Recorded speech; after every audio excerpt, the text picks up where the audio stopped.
नमो हरिहन्ताणं नमो सिद्धाणं नमो आयर्याणं नमो वज्रायाणं नमो लोये सवसाहुणम् मङ्गलं भगवान् वीरो मङ्गलं गौतमो गणी मङ्गलं कुन्दकुन्दार्यो जैन धर्मोऽस्तु मङ्गलम् सर्वमङ्गल्यमाङ्गल्यं सर्वकल्याणकारकं प्रधानं सर्वधर्माणां जैनं जयतु शासनम् जैनं जयतु शासनम् जैनं जयतु शासनम्। हाँ, सभी को जय जिनेन्द्र। जय जनार्दन। ये हमारा मोक्षमा प्रकाशक का चैप्टर 8 उपदेश का स्वरूप। पहले कुदेव कुगुरु कुधर्म उसका स्वरूप और फिर पिछले कुछ आई थिंक 4-5 क्लास तो हो गई है, तो उपदेश का स्वरूप चल रहा है। तो कौन उपदेश देते हैं कि ज्ञानी धर्मात्मा सम्यक दृष्टि तीर्थंकर आदि देव अज्ञानी जीवों को किस मुक्ति मार्ग पर लाने के लिए उनका उपदेश। तो ये जिनेन्द्र की जो वाणी है उनको 4 भागों में बांटा। प्रथमान योग, चरणान योग, करणान योग, योग, द्रव्यान योग। द्रव्यान योग। तो हमने देखा कि भाई किस किस अनुयोग में कैसा कैसा स्वरूप है पहले संक्षिप्त में, और फिर उनके व्याख्यान की पद्धति ऐसा। तो पिछली बार व्याख्यान का विधान, तो पिछली बार हमने किया था द्रव्यान योग में व्याख्यान का विधान। तो उसके क्या क्या मुख्य बिंदु है? द्रव्यान योग में में 6 द्रव्य और 7 तत्व की चर्चा होती है। 6 द्रव्य और 7 तत्व के ऊपर होता है द्रव्यानुयोग, बराबर। हम्म जिसको हम्म प्रथमानुयोग की शैली से समझाते हैं कि जो बिगिनिंग के जो धर्मात्मा जीव होते हैं उनको प्रथमानुयोग की तरह समझाते हैं। द्रव्यानुयोग में जिसको 7 तत्व का श्रद्धान हो गया, जो वितरागी धर्मात्मा है, उसको वो शैली से समझाते हैं। तो अज्ञानी को द्रव्यान योग का उपदेश दे सकते हैं कि नहीं दे सकते? दे सकते हैं। ऐसा। और फिर उस उपदेश में जो आता है, तो उस उपदेश से जीव क्या समझता है? मतलब उस क्या क्या मुख्य उपदेश दिए जाते हैं द्रव्यान योग में? किस शैली में वहां बात की जाती है? स्वपरभेद विज्ञान द्वारा बराबर। जीव अजीव का निर्णय करके मुख्य रूप से ज्ञान वैराग्य के कारण को आत्मानुभूति की महिमा बतलाते हैं। तो वो आत्मानुभूति की महिमा के लिए किसका निषेध करेंगे आचार्य वहां पर? किस किस का निषेध करते हैं? वो शुभोपयोग का। शुभोपयोग। क्या शुभोपयोग? तो कोई शुद्धोपयोग में लगाएंगे या शुद्ध उपयोग में लगाएंगे। शुद्ध उपयोग में लगाएंगे। तो शुभोपयोग का मतलब पाप निषेध पुण्य करेंगे। क्रियाओं में जीव लगा है तो उसको निषेध करेगा कि अरे तेरी बहुत हो गई पूजा पाठ व्रत भक्ति, अब थोड़ा आत्मा का, इस तरह से एकदम निषेध करेंगे। इसको सुन के जीव को ऐसा लगता है जैसे स्वच्छंदता का उपदेश दिया जा रहा है। इसका क्या उत्तर दिया टोडरमल जी ने? तो उन्होंने ये कहा कि हमें स्वच्छंद नहीं होना है, हमें हम्म धर्मार्थ पर चलना है। जब पुण्य का निषेध किया तो उसके पीछे आचार्य का क्या आशय है कि भाई तू मंदिर मत जा, तीर्थ यात्रा मत कर, ये पंच कल्याणक में जा, ये सब निषेध किया तो किसके लिए किया? इसको शुद्ध उपयोग में प्रेरित करने के लिए किया है। शुद्ध उपयोग आत्मानुभव में, क्योंकि आत्मानुभव वहीं से सम्यक दर्शन के, तो उसको धर्म मार्ग में लाने के लिए इस राग का भी निषेध किया, न कि अशुभ छुड़ाकर शुभ छुड़ाकर अशुभ में ले जाने, इस तरह का नहीं। पर कोई जीव स्वच्छंदी हो तो उसमें गुरु क्या करे? और उनका उपदेश तो ऊंचा चढ़ाने का, नीचा लाने का नहीं है। तो इस तरह वो, और कोई इसके मुख्य बिंदु पिछली चर्चा में? द्रव्यानुयोग में और चरणानुयोग में ग्रहण त्याग करने की बात है, किंतु चरणानुयोग में बाह्य क्रिया की मुख्यता से चर्चा होती है और द्रव्यानुयोग के अंदर परिणाम सहित क्रिया की मुख्यता से चर्चा होती है। बराबर। इस तरह से तो परिणाम की अपेक्षा। हाँ, ओके। और कोई पॉइंट?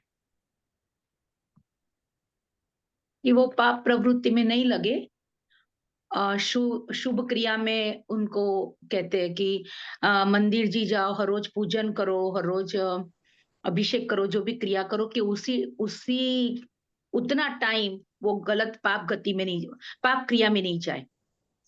हाँ, मतलब ये तो करना, मतलब चरणान योग वगैरह में। और द्रव्यान योग में तो क्या बोलेंगे कि भाई इनको भी छोड़कर आत्मा में लगो। आत्मा में लगो।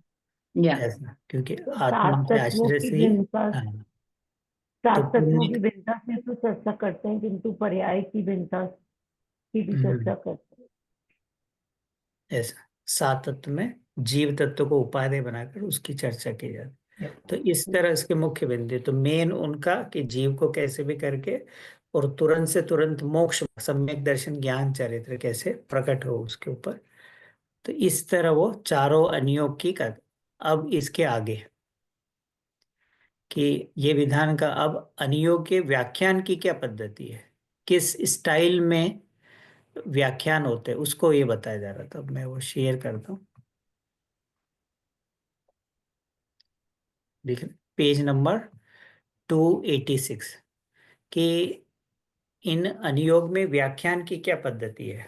तो प्रथमान योग में अलंकार और काव्यादि, जैसे किसी ने भी प्रथमान योग पढ़े होंगे हरिवंश राय पुराण, तो क्या कई अलंकार से नगरी का वर्णन करना होगा तो बहुत अलंकार से करेंगे, काव्य आदि की शैली में। इस तरह से उनकी पद्धति होती है।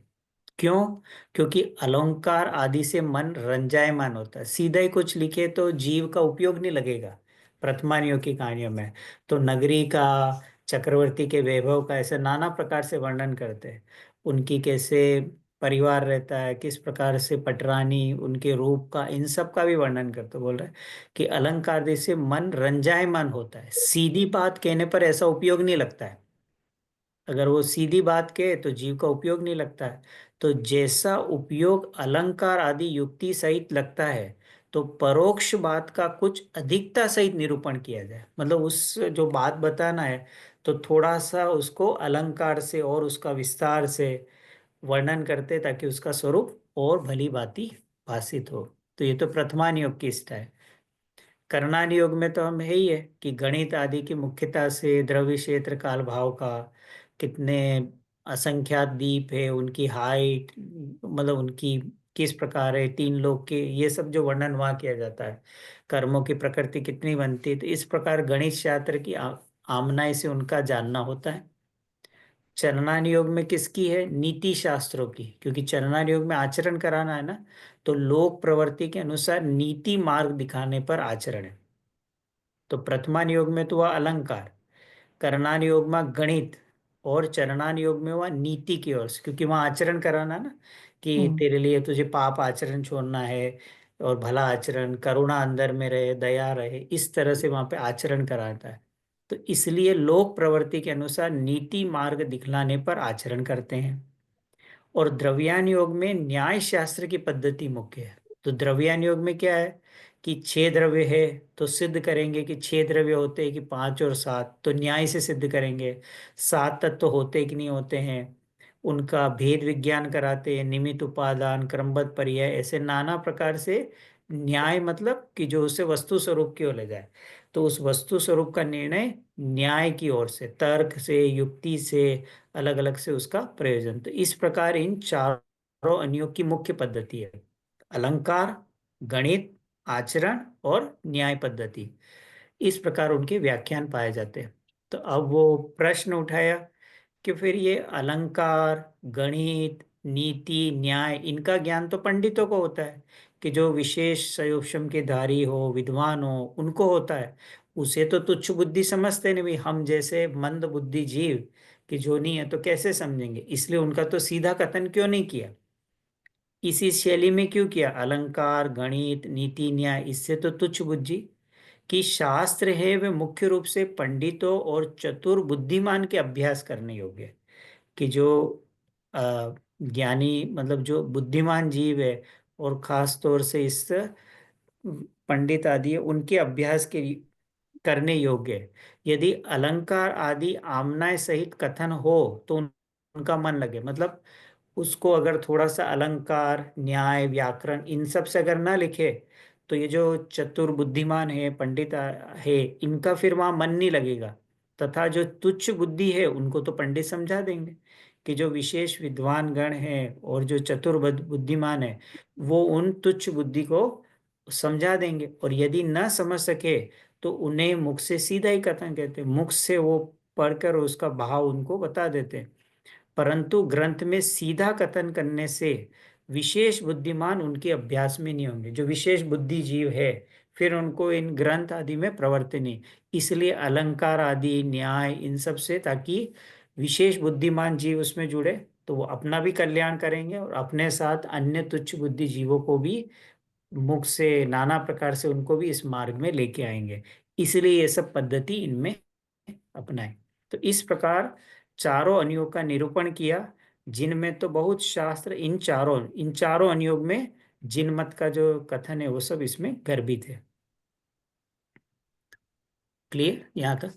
तो व्याख्यान की पद्धति हुई ऐसा।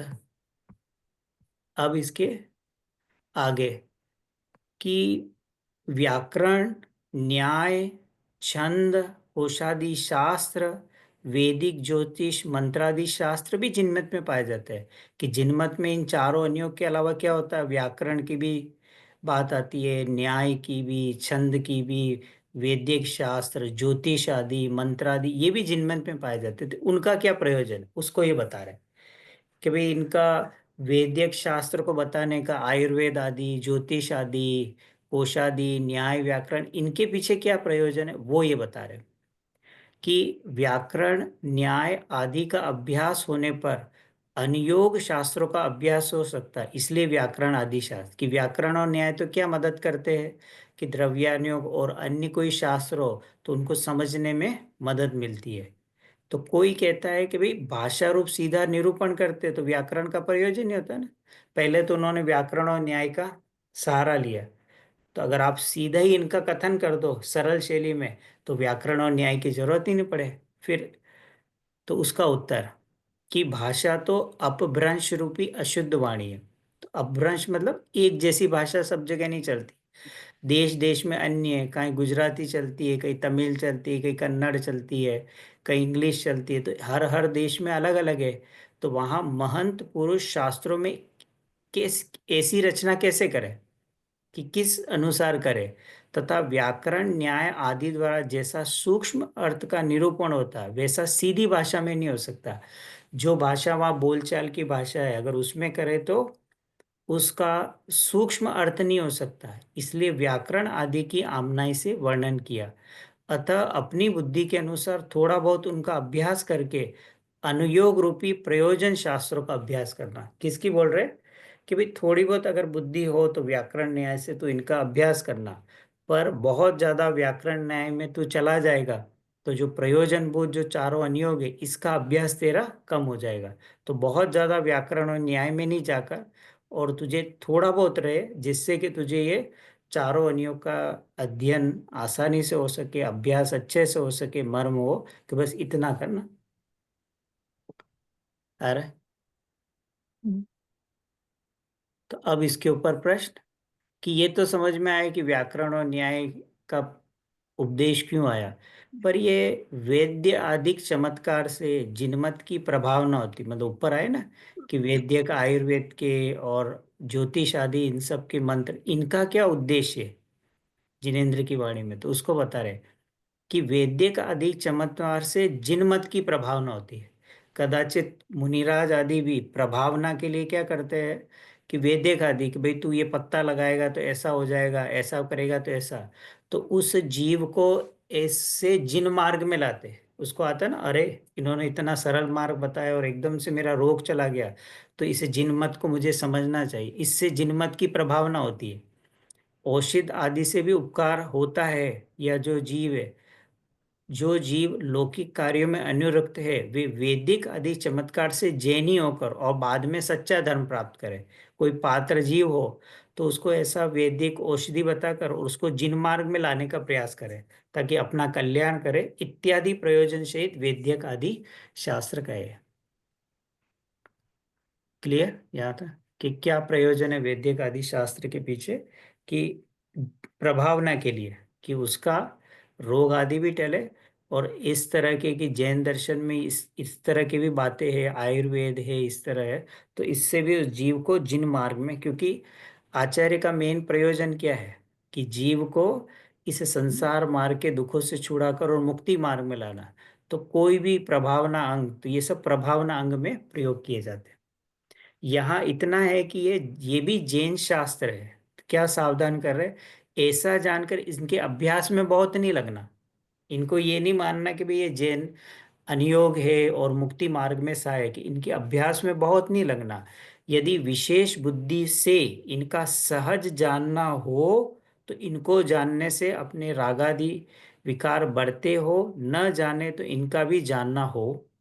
मतलब विशेष कोई बुद्धि हो, कोई विशेष बुद्धिशाली जीव हो, विद्वान हो, तो और तो वो क्या कर सकता है कि इसका सहज जानना हो, पर और अपने विकार आदि राग आदि भाव ना बढ़े, तो इनका अभ्यास करना चाहिए। पर जिसके पास बुद्धि कम हो, अभी राग आदि भाव बढ़ते हो, तो उनको इनके अभ्यास में नहीं लगना चाहिए। अनियोग के समान ये शास्त्र बहुत कार्यकारी नहीं है, इसलिए इनके अभ्यास का विशेष उद्यम करना योग्य नहीं। कहाँ पे वो रोक रहे कि जैसे चारों अनियोग है उस समान ये वैद्यक आदि शास्त्र नहीं है। ज्योतिष हो, बाकी सब हो, व्याकरण हो, न्याय हो, कि इन सब का एक प्रयोजन है। और विशेष बुद्धि हो, समय हो, तो तू इसमें लगना। पर अपने पास समय ना हो, बुद्धि ना हो, तो सारी बुद्धि इसमें लगा देगा, तो फिर अनियोग में द्रव्यानुयोग चरणानुयोग करना उनका करके और फिर अपने सम्यक दर्शन आदि का कार्य कैसे करेगा। तो इसलिए यहाँ सावधान कर रहे हैं, विशेष बुद्धि हो तो तू लगे और रागादि ना बढ़े, अन्यथा इनको इनकी इन शास्त्रों का अभ्यास नहीं करना, क्योंकि ये मुख्य जिनेन्द्र की वाणी नहीं है। ये द्वादशांक वाणी में तो चारों अन्यों का ही सार है। क्लियर। अब इसके आगे तो फिर वो एक और प्रश्न उठाया कि भाई अगर ये कार्यकारी नहीं है तो फिर गंधर आदि ने इसकी रचना किस लिए की, कि आप एक, अगर ये हमारे पर्पस के लिए नहीं है, यूजफुल नहीं है, तो गंधर आदि ने इसकी रचना क्यों की। कि जैसा हमने पहले कहा कि कहे अनुसार किंचित प्रयोजन, क्या प्रयोजन जान के, प्रभावना की ओर से, कि किसी अन्य मति को, अजैन को भी जिन मत की ओर आ जाए, इसलिए इनकी रचना की। तो उदाहरण क्या कह रहे, कि जैसे बहुत धनवान कदाचित अल्पकारी वस्तु का भी संचय करता है, परंतु थोड़े धन वाला उन वस्तुओं का संचय करे तो धन वहीं लग जाए। क्या उदाहरण दे रहे, किसी के पास बहुत पैसा है, तो अब उसने अगर अपना थोड़ा पैसा ऐसी चीजों में लगाया जिनकी बहुत यूजफुलनेस नहीं है तो चलेगा। पर जिसके पास कम पैसा है और उसने जो चीज यूजफुल नहीं उसमें पैसा लगाया, तो जो जहां लगना था वैसा लगेगा नहीं। जैसे कि अपने रहने के लिए असेंशियल चीज क्या है, कि घर हो, कपड़ा हो, मकान, ये सब चीजें हैं। अब कोई चीज पैसा तो कम है तो घर और इनमें तो नहीं लगा है, और कोई गाड़ी वगैरह ऐसी जिसकी की यूज और वहां लगा दे, तो फिर क्या होगा। ज्यादा पैसा हो तो इनके बाद रहे तो दो चार गाड़ियां खरीद भी ले, कुछ करे तो भी उसके कोई दिक्कत नहीं है। पर कम पैसा और इसमें लगा दिया, तो रहने के लिए घर नहीं है, पहनने के लिए कपड़े नहीं, रोटी नहीं, तो क्या रहेगा। तो यहाँ पर भी है कि तेरी अगर बुद्धि कम हो, संयम की ताकत कम हो, तो तू इस इन सब अनुयोग में फंसना मत, बाकी के वैदिक आदि शास्त्र, व्याकरण, न्याय आदि में। और अपनी मूल बुद्धि तो कहाँ लगाना, कि जिससे कि तुझे स्वप्रभेद विज्ञान हो, आत्म दर्शन हो, और तू सम्यक दर्शन लेकर और मोक्ष मार्ग पर आए, वहां लगाना। विशेष बुद्धि हो और लगाए तो कोई दिक्कत नहीं, पर कम बुद्धि हो उसको सावधान किया और समय आदि को देखकर। अरे तो इसी उसी प्रकार बहुत बुद्धिमान आदि गंधर आदि कथनचित अल्प कार्यकारी वैदिक शास्त्रों का भी संचय करते हैं। गंधर आदि हो, विशेष आचार्य हो, कोई विद्वान हो, जैसे टोडरमल जी जैसे, तो अब उनकी विशेष बुद्धि थी तो उन्होंने कई और ग्रंथों का और अन्य मति के ग्रंथों का भी अध्ययन किया। किसके लिए? ताकि इस जिन धर्म को न्याय और तर्क से बताए तो चले। परंतु थोड़े बुद्धिमान उनके अभ्यास में लगे तो बुद्धि तो वहां लग गई, फिर उत्कृष्ट कार्यकारी शास्त्रों का अभ्यास कैसे करेगा? समय भी कम है, निवृत्ति भी कम है, और अगर तूने अपना समय उन शास्त्र के अभ्यास में लगा दिया जो कार्यकारी नहीं है, तो फिर तेरा कल्याण कैसे होगा? अरे, जैसे हम देखते हैं ना कि जैसे किसी व्यक्ति को हिंदी आती, ठीक है, अब उसे संस्कृत नहीं आती, प्राकृत नहीं आती, तो अगर अपना जीवन संस्कृत और प्राकृत में लगा देगा तो अनुयोग सीखेगा कौन? चारों अनुयोग में। तो उसे सबसे पहले सम्यक दर्शन प्रकट हो, मुक्ति, ये सीखना है कि उसे संस्कृत और प्राकृत सीखना है। है, कितनी चीजें गुजराती में अब ट्रांसलेट होगी ना, हिंदी कन्नड़ उसकी भाषा में, तो अब वो तो गुजराती सीखने में और उनमें ही अपना जीवन लगा दे। तो फिर ये सब, अगर समय कम है, बुद्धि कम है, तो पहले तू अपनी भाषा में जो प्रयोजन भूत है, और फिर समय बुद्धि हो तो लगाए तो कोई दिक्कत नहीं। ये यहाँ पर समझाने। अरे, तो आजकल काफी लोग ऐसे देखे जाते हैं, नहीं पहले हम प्राकृत सीखेंगे, पहले हम गाथा पढ़ना सीखेंगे। अरे, हिंदी में हो गए ना ट्रांसलेट, अंग्रेजी में भी हो गया, तू जिस लैंग्वेज में चाहे। तो सबसे पहले जैन दर्शन का मर्म समझ ले, फिर प्राकृत और ये सीख लेना, हम उच्चारण करना सीखेंगे। अरे, तुझे अपनी लैंग्वेज में उच्चारण करना आता ना, इससे काम चल जाएगा। है? एक जने ने प्रश्न पूछा, हम जिनेंद्र की भक्ति करते हैं, संस्कृत में करेंगे तो ज्यादा पुण्य लगेगा कि हिंदी में करेंगे तो ज्यादा पुण्य लगेगा? क्या उत्तर है? जिसमें भाव समझेंगे और उसमें गहन करेंगे वो समझ गए। वो आएगा। ऐसा है। हाँ। संस्कृत में करे और उच्चारण नहीं आए तो और दोष लगेगा। तो अब इसे जिस भाषा में आ रहा है, क्योंकि भक्ति का संबंध भावों से है ना, शब्द से थोड़ी कोई है कि तू किस में बोल रहा है। कोई गूंगा व्यक्ति है, अब उसको पुण्य वो भक्ति कर सकता है कि नहीं कर सकता है? और उसको तो बोलना ही नहीं आता है ना, मतलब बोल ही नहीं सकता। तो अंदर भावों से सब कुछ है ना, कि इस लैंग्वेज में ज्यादा पुण्य लगेगा, ऐसा कि ऐसा नहीं है, सब कुछ भावों से है कि अंदर में भाव है। इस तरह में कि यथार्थ अंदर में तर्क और न्याय से समझना है।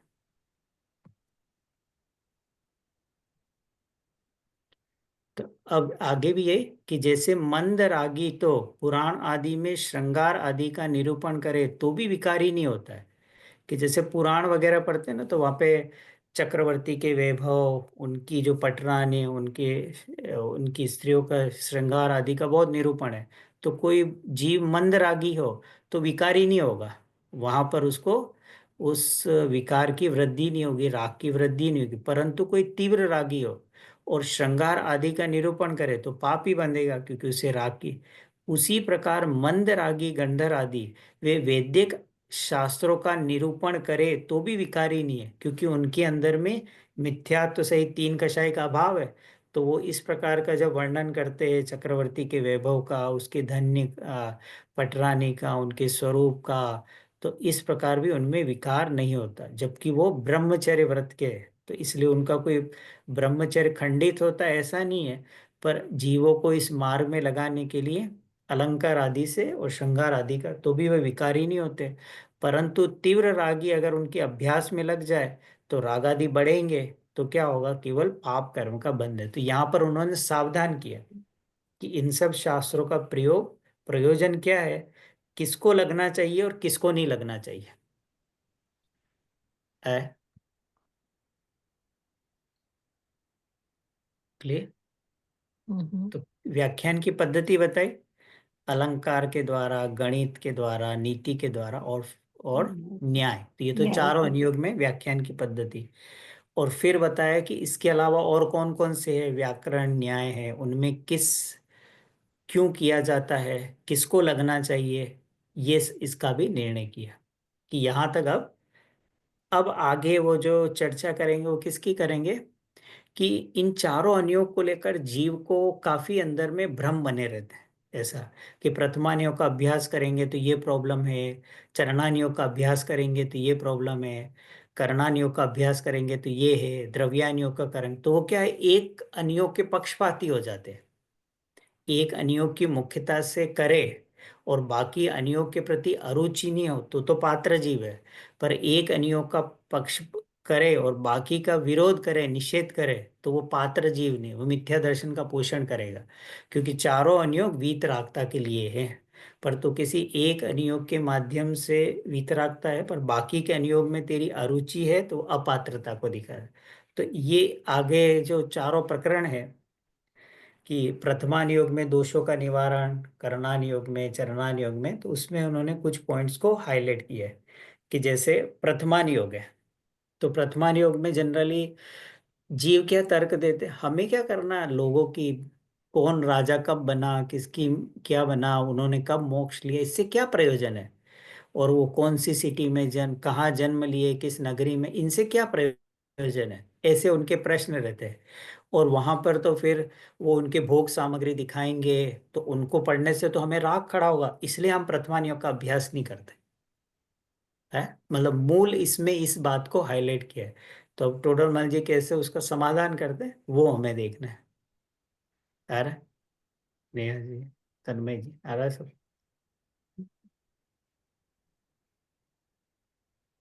तो प्रथमान योग में कैसे कि सर्वप्रथम कितने ही जीव कहते हैं, क्या कहते हैं कि प्रथमान योग में श्रृंगार आदि और संग्राम आदि का बहुत है। मतलब वहां पे होता है ना, इस राजा ने इसको जीता, नारायण प्रति नारायण की युद्ध, कौरवों पांडवों का सबका ऐसा चल रहा है, तो उनके निमित्त से तो राग आदि बढ़ते हैं।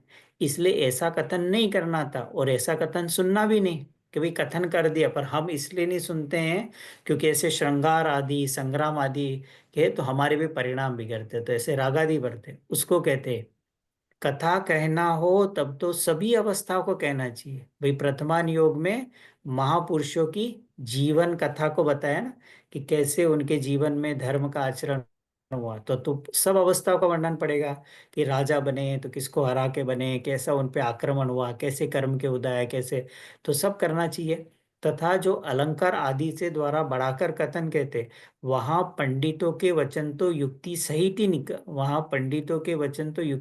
ही निकलते हैं। मतलब वहां पर अलंकार आदि करते हैं तो भी उनके वचन तो युक्ति परक ही होते हैं। कि फिर तुम कहोगे कि भाई संबंध मिलाने के लिए सामान्य कथन किया होता, भाई अगर संबंध बताना होता तो नॉर्मल कथन कहते, बड़ा चढ़ाकर क्यों करते हैं अलंकार द्वारा उनके नाना प्रकार के वैभव, भोग सामग्री, शरीर आदि का निर्णय।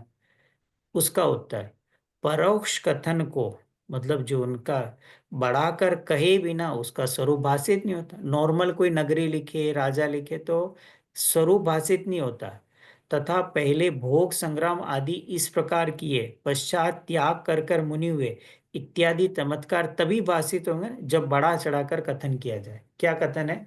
अगर चक्रवर्ती के वैभव नहीं बताए, 96,000 रानियां, 96,000 घोड़े, ये है, ऐसे 365 रसोइये, ऐसा उसका भोजन बनता है, और ऐसे को छोड़कर और बाद में वो मुक्ति मार्ग में लगे, तो हमें चमत्कार ही नहीं लगेगा। इसलिए वो सामान्य कथन न कर कर थोड़ा सा बड़ा चढ़ाकर बताते, कैसी उनकी सुंदर रानियां, ऐसी उनकी अप्सरा जैसी रानियां, उनको भी इस तरह से करने के पीछे प्रयोजन क्या है? कि देखो, कि अगर चक्रवर्ती को 6 खंड में आनंद नहीं आया, तो तुझे अपने सामान्य वैभव में आनंद क्यों आ रहा है? तो उनको जब चक्रवर्ती ने संसार को त्याग दिया, तो तू क्यों संसार में, ये वहां प्रयोजन है। कि वहां ऐसे ऐश्वर्य बताकर और कैसा उनकी वैराग्य भावना थी उसका कथन किया जाता है। तो फिर वो कहता है कि भाई ऐसे उसके निमित्त से तो रागादि बढ़ते हैं, कि उनके निमित्त से रागादि बढ़ते हैं। तो उसका उत्तर, कि जैसे कोई चेतालय बनाए, तो वहां प्रयोजन तो धर्म कार्य करने का, जिन मंदिर बनाए तो प्रयोजन क्या है? कि वीतरागता का पोषण हो, राग घटे। परंतु कोई पापी वहां पाप करे तो चेतालय बनाने का तो दोष नहीं। क्या उदाहरण दिया कि भाई मंदिर तो बनाया है जीवों के परिणामों की राग घटाने के लिए, राग मिटाने के लिए, पर कोई वहां जाकर पाप का कार्य करे राग, तो इसमें चेतालय क्या करे, जिन जिन मंदिर क्या करे? उसी प्रकार श्री गुरु पुराण आदि में श्रृंगार आदि का वर्णन करते हैं, तो वहां उनका प्रयोजन रागादि कराने का तो है ही नहीं। चारों अनुयोग का प्रयोजन क्या है? कि वहां पर रागादि को घटाना है या रागादि मिटे और धर्म में लगाना है। परंतु यदि कोई पापी धर्म न करे और रागादि ही बढ़ाए, तो गुरु का क्या दोष है? कि भाई इन सब अनियोग का कार्य तो क्या है कि उसको मुक्ति मार्ग पर लाना है, उसको पाप कार्यों से हटाकर पुण्य कार्यों में आए। पर अगर कोई जीव इनसे उल्टा अर्थ ग्रहण करे तो इसमें श्री गुरु और जिनवाणी क्या करे? फिर यदि तू कहे कि जो रागादि का निमित्त हो वो कथन ही नहीं करना चाहिए ना, कि भाई आपको लग रहा है कि ऐसे संग्राम श्रृंगार वैभव का वर्णन करेंगे तो हमारे अंदर में रागादि बढ़ेंगे, तो अब ऐसे कथन ही मत करो तो रागादि बढ़ेंगे ही नहीं। तो उसका उत्तर, सरागी जीवों का मन केवल वैराग्य कथन में नहीं लगता। कि जीव है ना, अज्ञानी जीव है, या नीचे सराग अभी राग की दशा है, तो अगर एकदम वैराग्य वर्णन करेंगे तो उनको इन शास्त्र में प्रथमान योग के पढ़ने में इंटरेस्ट नहीं आएगा, रुचि नहीं जागृत होगी। तो थोड़ा उनकी रुचि करने के लिए लौकिक जैसा है उसको बढ़ा चढ़ाकर कथन करते हैं। कैसे? कि जैसे बालक को बताशा के आश्रय से औषधि देते हैं, मतलब कोई कड़वी दवाई देनी हो तो मीठी चीज में मिला कर देते हैं। हम भी देखते हैं ना, छोटे एज में बच्चों को है तो कोई कड़वी दवाई है तो कोई स्ट्रॉबेरी फ्लेवर किसी न किसी फ्लेवर में मिला कर देता है, ऐसे ही नहीं देता। तो ऐसे उसी प्रकार सरागी को भोगादि के कथन के आश्रय से धर्म में, तो पहले तो बड़ा चढ़ा के कथन करेंगे कैसा उनका वैभव, कैसी नगरी, कैसे उनके ठाट बाट के, और फिर लाएंगे कहाँ पे? धर्म में रुचि कराते, इसलिए वहां पर इस प्रकार के कथन किए जाते हैं। तो वो रागादि बढ़ाने के लिए नहीं, पर किसी के बड़े इसमें श्री गुरु का दोष नहीं। वो जीव स्वतंत्र होकर अपने परिणाम बिगाड़ता है, उसमें जिनवाणी और श्री गुरु का कोई दोष नहीं। तो फिर ये कहता है ऐसा है तो विरागी पुरुषों को तो ऐसा ग्रंथ का अभ्यास करना ही नहीं चाहिए। कि भाई जो वैरागी पुरुष है फिर वो तो करेंगे तो उनका राग बढ़ेगा ना, तो उनको तो करना ही नहीं चाहिए। सरागी कर रहे तो ठीक है, पर जो ऑलरेडी इस मार्ग पर है, जिनको कि वीतराग मार्ग पे चल चुके हैं, उनको तो इनका अभ्यास नहीं करना चाहिए, उनके तो राग बढ़ेंगे। कि उसका उत्तर, कि जिसको अंतरंग में राग भाव नहीं है उनको श्रृंगार आदि कथन सुनने पर राग आदि उत्पन्न ही नहीं होते। वे यह जानते कि यहाँ कथन किस पद्धति से किया है। मुनिराज ये सारा श्रृंगार का वर्णन करते हैं, उनकी चक्रवर्ती, उनकी स्त्री विवाह, क्या मुनिराज को रागादि भाव बढ़ते हैं? कोई चौथे पंचम गुण स्थान उनको भी नहीं बढ़ते। तो कारण क्या है? क्योंकि वहां वो जब ये कथन आते हैं तो उनको पता है कि ये किस प्रयोजन से है, तो उसको बस जितना प्रयोजन है पर उनसे अपने राग का पोषण करे, तो इसलिए वो सब चीजें उनके राग में निमित्त नहीं बनती है। इसको बता। फिर तू कहेगा कि जिनको श्रृंगार आदि का कथन सुनने पर रागादि हो जाते हैं तो उन्हें वैसा कथन सुनना योग्य नहीं है। कि भाई ये श्रृंगार का कथन सुनने पर रागादि हो जाते हैं तो उन्हें वैसा कथन सुनने योग्य नहीं। अब यहाँ प्रश्न है कि जो श्रृंगार आदि का कथन है इससे राग कैसे बढ़ता है?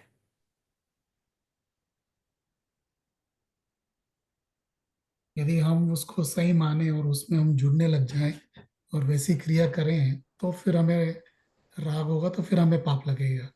पर हाँ। उससे हम लर्निंग लेके विरक्त हो जाएंगे और उसमें जैसे वो शुभ से शुद्ध में जाने की बात है, तो फिर उसमें राग नहीं होगा। ऐसा तो वो बाहर में ये सब निमित्त कारण है और उपादान हमारा है। तो अगर हम स्वतंत्र होकर राग, तो जिनवाणी ने और गुरु के वचन ने राग नहीं किया, तूने स्वतंत्र होकर राग किए, क्योंकि राग तेरी जीव की पर्याय है ना, और शास्त्र और गुरु की वाणी तो जड़ है। तो एक द्रव्य दूसरे द्रव्य का करता नहीं है, तो इसलिए वो स्वतंत्र है। कोई बढ़ा रहा है तो वो उस अपने परिणामों के लिए वो जिम्मेदार है। तो उसको ये बता रहे, उन्हें वैसा कथन सुनना योग्य नहीं है। यहाँ जहाँ धर्म का ही प्रयोजन है और जहाँ धर्म का पोषण करते हैं, ऐसे जैन पुराण आदि में प्रसंग पाकर श्रृंगार आदि का कथन किया है, उसे सुनकर भी जो बहुत रागी हो वो तो अन्यत्र कहाँ विरागी होगा। कि भाई जिन शास्त्र सुनकर भी तो और रागी हो जाए, तो अन्यत्र तो सब जगह राग की चर्चा है, तो वहां तो विरागी कैसे होगा? कि भाई तू ये बोल रहा है ना कि मैं प्रथमान योग के शास्त्र न पढ़ो, तो बाहर में संसार में तो बाकी सब जितने शास्त्र है और जितनी सब चीजें वो तो राग बढ़ाने में तुझे निमित्त बनेंगे। तो वहां पर भी तो वहां अगर तू प्रथमान योग के इन शास्त्रों को छोड़कर वहां जाएगा तो फिर तेरे राग का अभाव, विरागी बनेगा कैसे? तो वहां पुराण सुनना छोड़कर अन्य कार्य भी ऐसे ही करेगा तो जहां बहुत रागादि हो, इसलिए उसको भी पुराण सुनने से थोड़ी बहुत धर्म बुद्धि हो तो हो। अन्य कार्यों से तो ये कार्य भला ही है ना भाई, अन्य जगह तो तेरे राग बढ़ ही रहा है। अब पुराण आदि सुनने से अगर तेरे राग आदि नहीं भी हो तो भी नुकसान क्या है? अन्य जगह से तो भला ही है ना, कि इनके सुनने से कदाचित तुझे कोई बात धर्मात्मा की, वहां पर कैसे हुए, कोई भी अनियोग की बात और तुझे लगे, तो हो सकता है कि तू इस जिन मार्ग में प्रवर्तन लगे। अरे अब वही कथन कि भाई वर्तमान युग में तो अन्य जीवों की कहानियां, उनसे हमारा क्या लेना देना। भाई कोई चक्रवर्ती बने होंगे, कोई राजा होगा, ये मैना सुंदरी की कहानी है, इन सब की, इनसे हमारा क्या प्रयोजन है? तो कि जैसे कामी पुरुषों की कथा सुनने पर अपने को काम का प्रेम बढ़ता है, कि जो भोग विलास में है और उनकी कथाएं सुनते हैं तो हमें भी भोग विलास के परिणाम का प्रेम होता है। उसी प्रकार धर्मात्मा पुरुषों की कथा सुनने पर अपने को धर्म के प्रति प्रीति विशेष होती, इसलिए वर्तमान योग का अभ्यास करना योग्य। क्या अंत में कंक्लूजन लिया उन्होंने कि भाई जिसको विषय भोग की रुचि, जैसे किसको क्रिकेट की रुचि है और उसको कोई क्रिकेट की चीज, तो कैसे उसको क्रिकेट में रुचि आती है? किसको मूवी है, फिल्म स्टार की है बताते हैं तो उसको उसमें रुचि आती है। ऐसी धर्मात्मा जीवों की कहानियां बताई जाती है तो उसको भी इस प्रकार में भी धर्मात्मा रूप हूँ, उनके जीवन में कैसे कैसे कठिनाई आई, कैसे कैसे कर्म के उदय आए, तो कैसे उन्होंने तत्व ज्ञान के बल से अपने परिणामों को समता रूप रखा, ऐसी प्रेरणा वहां से मिलती है। तो ये वहां पर मूल प्रयोजन है। जब भी हम कोई भी वर्तमान योग की कहानियां सुनेंगे, थोड़ा भी पात्र जीव होगा तो उसके परिणाम कभी भी बिगड़ेंगे नहीं, उन परिणामों में उसको उज्जवलता आएगी, परिणाम और उसको भी होगा, अरे अंजन ने ऐसा कार्य कर लिया, गौतम ने ऐसा कार्य कर लिया, कुंद कुंद भगवान ने ऐसा कार्य कर लिया, तो मैं भी इस मुक्ति मार्ग में, ऐसा उनको सुनकर कैसे कैसे अंजना सती, कैसे चंदन बाला के जीवन में इतनी कठिनाई आई, तो जब इन्होंने ये कर और मुक्ति मार्ग पर आ सकते तो हम क्यों नहीं आ सकते? है, चंदन बाला आदि की कहानी सुनते हैं तो देखते हैं ना, 3 3 वर्ष तक उसको नौकरानी बना के रखा, और जिस राज्य में वो थी उसी राज्य की रानी उसकी सगी सिस्टर थी, रियल सिस्टर। कजिन वजिन हो तो प्रॉब्लम हो जाए, रियल सिस्टर को संदेशा नहीं पहुंचा है कि मैं तेरे राज्य में हूँ और तेरे राज्य की ये सेठानी मुझ पर इतना परेशान करे, थोड़ा इसको संभाल लेना। ऐसा भाव क्यों नहीं आया ज्ञानियों को?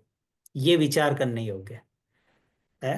हमको तो हम कहीं हो और हल्का भी हमें कोई प्रॉब्लम और पता लग जाए, दूर का कजिन हो, तो उसको बुला के और डंडे पड़वा दे। उन्होंने रियल सिस्टर, रियल जीजा जी थे, उनको ये नहीं बताया कि मैं तुम्हारे राज्य में हूँ और ये सेठानी मुझे परेशान कर रही थी। क्यों? क्योंकि महावीर ने बताया था कि मुझे ही अपने कर्मों से लड़ाई करनी है। तो अगर मैं महावीर की मौसी हूँ तो महावीर ने वीर होने का उपदेश दिया कि अपने कर्मों के आगे हारना मत। तो जैसा भी कर्म का उदय होगा मैं उसमें ज्ञायक स्वभाव के आश्रय से समता धारण, इसलिए उसको ये भाव आया ही नहीं कि ये इस सेठानी का के खिलाफ में कुछ करो। इस तरह से जब हम सुनते हैं तो हमको भी प्रेरणा मिलती है।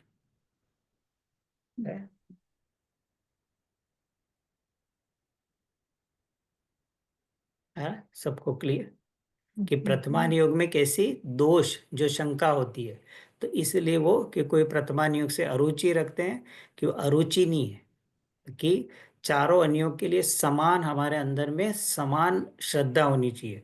कम अभ्यास हो कोई दिक्कत नहीं, पर पढ़ने योग्य नहीं है, निषेध करने योग्य ऐसा नहीं है, कि सब अनुयोग का अलग अलग, और सब अनुयोग तुझे वीतरागता के लिए, पोषण के लिए। ठीक है यहाँ तक। अब इसके आगे है करणान योग में दोषों का।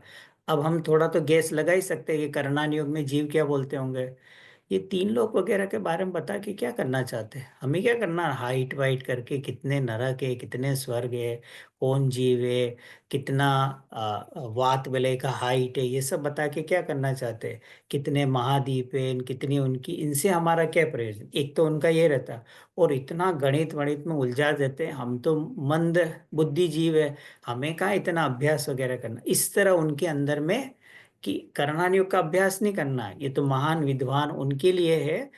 इसमें गणित में है, फिर वो बताएंगे कि एक योजन का क्या होता है, पल्ल क्या होता है, सागर क्या होता है। हमें क्या करना है गणित आदि की कैलकुलेशन करके? इस तरह से वो करणान योग से अरुचि रखता है, दोष निकालता है उसमें कि ये महादेव। अब यहाँ पर इनके पीछे क्या प्रयोजन है कि जब इस तरह से विस्तार से सूक्ष्म वर्णन किया जाता है ना, कैसे एक एक नर की हाइट है, ऊंचाई है, कौन सा जीव है, तो इसको एक ये तो पता लगता है कि कौन सा जीव कहाँ रहता है, स्वर्ग आदि में कौन जीव जाते हैं। तो एक इसको अपने परिणामों में रखता है कि अगर मुझे अपना परभव सुधारना है तो मुझे भी पाप क्रिया छोड़ के पुण्य, तभी मैं ऐसे वैमानिक और स्वर्ग आदि के भोग। तो एक तो उसकी ये रुचि बढ़ती है, दूसरा उसको केवल ज्ञान की महिमा आती है सर्वज्ञ भगवान की, कि इतना सूक्ष्म एग्जैक्ट डिटेलिंग केवल सर्वज्ञ भगवान के अलावा कोई नहीं सकता।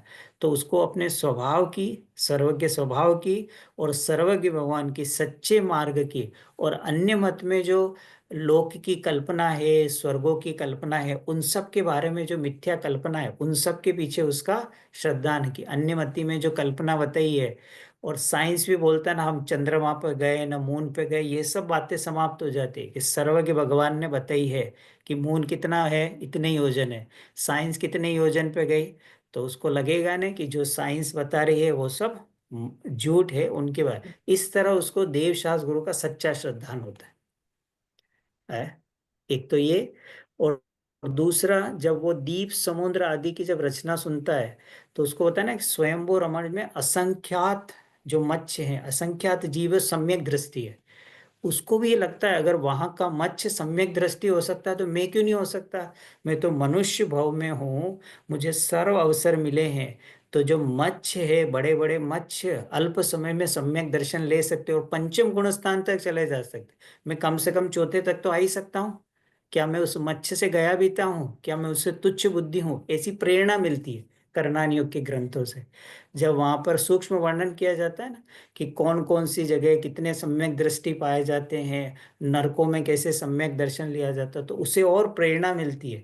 तो वो जिन मार्ग में जो उत्साह उसका हल्का होता है, और उसका चढ़ने लग सकता है, अरे मुझे तो सारा अवसर मिले हैं, मनुष्य पर्याय मिली है, अब मुझे अपना हित कर लेना चाहिए। ये सब प्रेरणाएं करणान योग से मिलती है। विक्रम जी, यहाँ पर एक क्वेश्चन था। एक मैंने अभी आज ये 8th चैप्टर में पढ़ा था, श्रावक सैनिक राजा अविरत श्रावकों तो, सम्यक दृष्टि थे। हाँ हाँ और दूसरा उसमें एक क्वेश्चन आया, पंचम श्रावकोत्तम थे।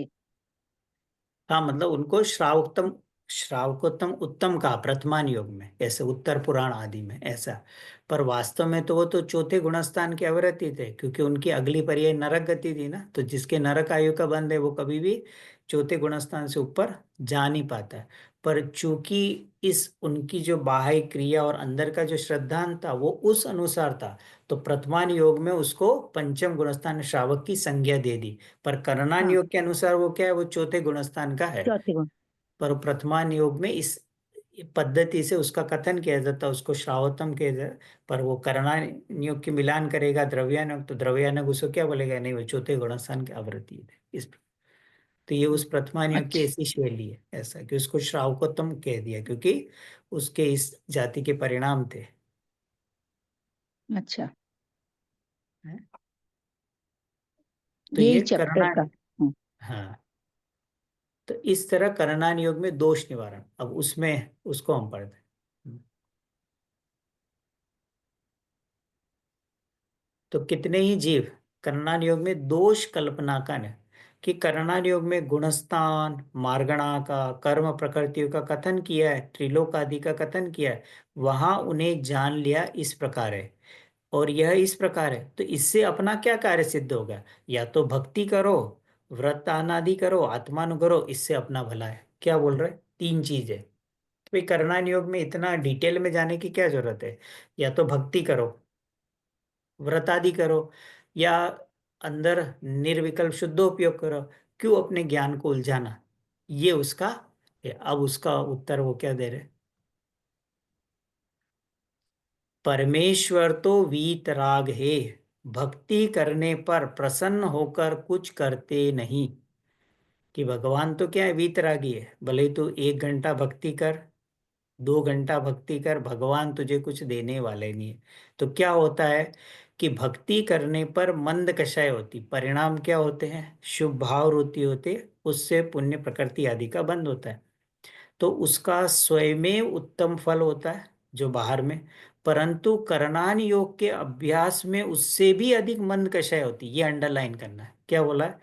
कि एक बार बताया था ना कि पुण्य परिणामों में जगन्य, मध्यम और उत्तम। तो जगन्य पुण्य बनता है पूजा भक्ति में, क्योंकि वहां उपयोग थोड़ा स्थूल रहता है ना, द्रव्य चढ़ाना है, पूजा बोलने आदि का भाव है। तो उसमें मन कषाय तो मंद है, पर वो जगन्य लेवल की। करणान योग का अभ्यास करते तो अति मंद कषाय, तो मध्यम जाति के पुण्य परिणाम, मतलब उसमें जो पुण्य बंधा, जो कषाय की मंद, वो पूजा भक्ति आदि से ज्यादा।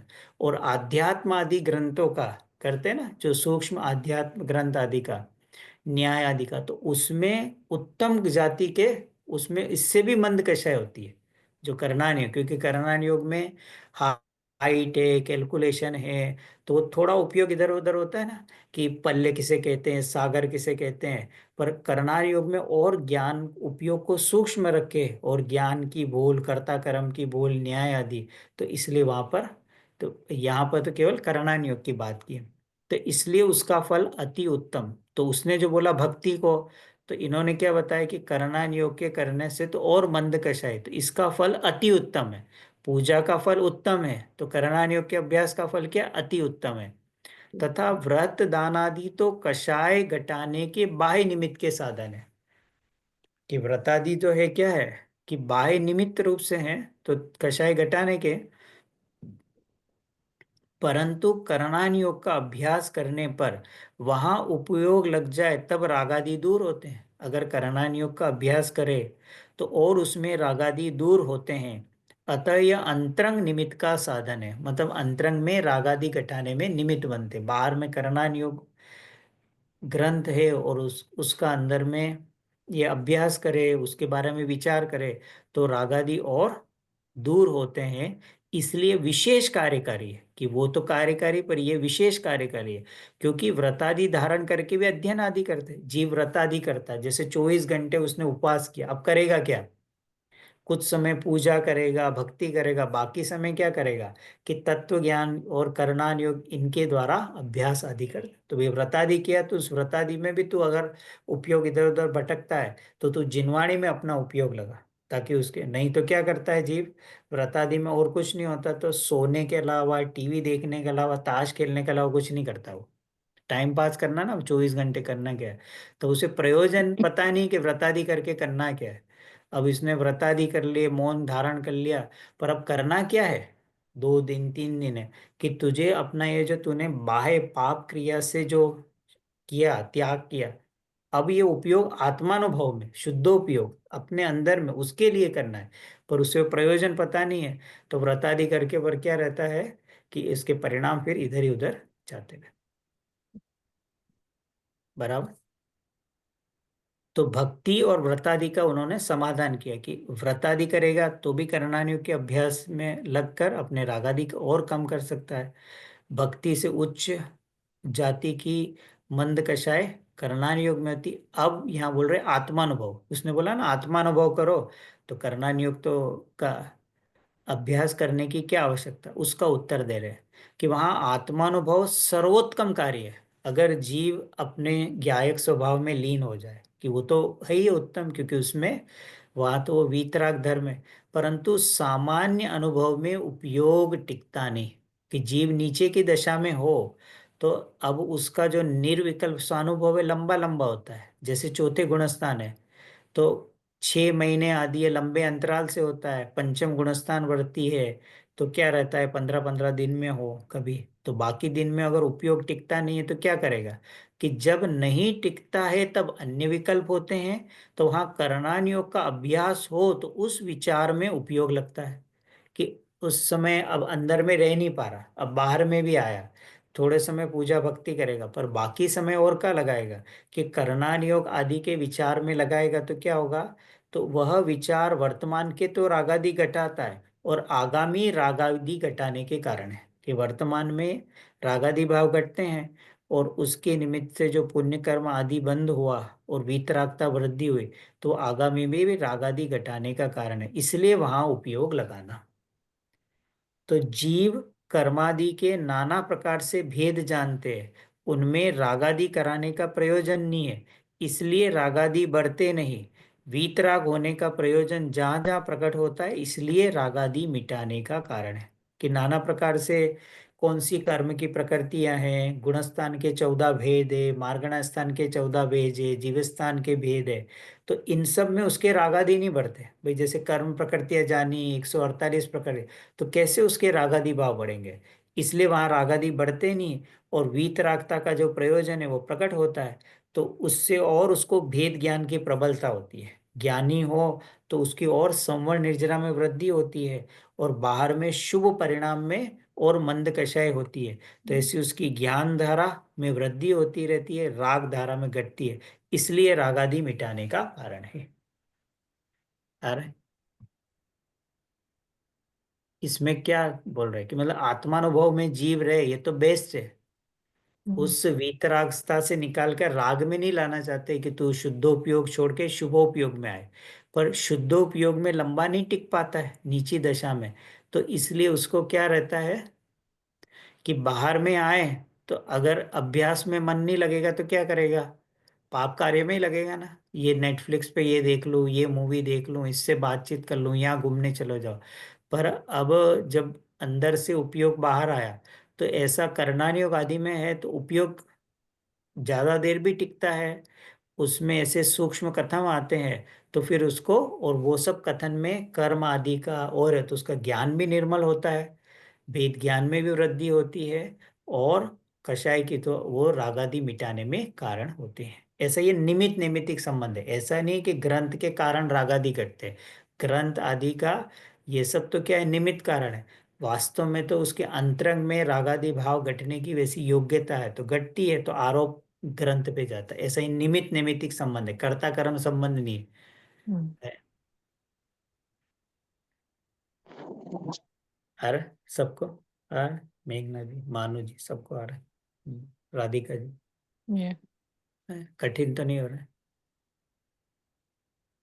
नहीं, निमित्त नैमित्तिक कैसे और कर्ता कर्म का कैसे, वो थोड़ा सा बताएंगे। निमित्त नैमित्तिक मतलब बाहर में वो करना नियोग है, वो ग्रंथ तो क्या है, जड़ है ना, अजीव है ना, तो अजीव से जीव की पर्याय नहीं होगी, तो ग्रंथ हुआ वो निमित्त कारण हुआ, और अंदर में जीव के अंदर अपनी क्षणिक योग्यता से उस रागादि भाव की कमी, तो उस ग्रंथ पे आरोप गएगा।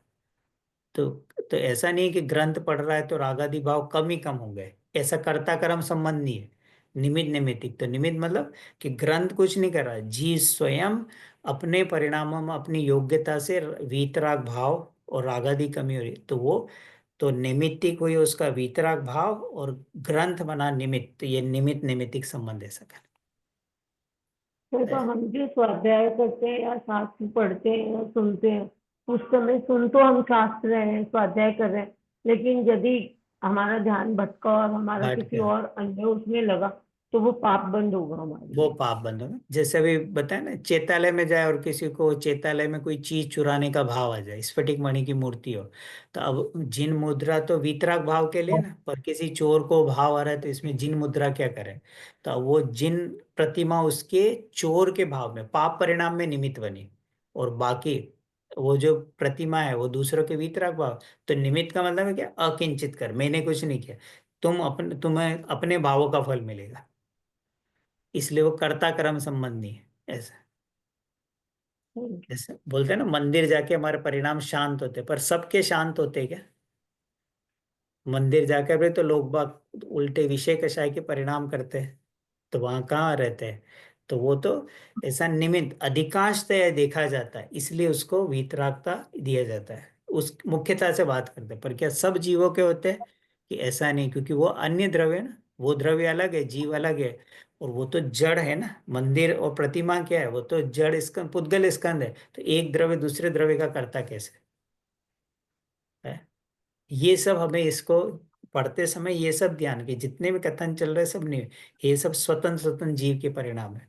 कोई ग्रंथ है तो उसको सम्यक दर्शन करा देंगे, ग्रंथ है तो उसको वीतरागता करा देंगे, ये यहाँ से नहीं लेना है ऐसा। तो जो हमारे प्रिंसिपल है उनको हमें ध्यान में रखकर और इसका अभ्यास करना है। राधिका जी आए, पदम हम्म, सूर्य कला जी। है।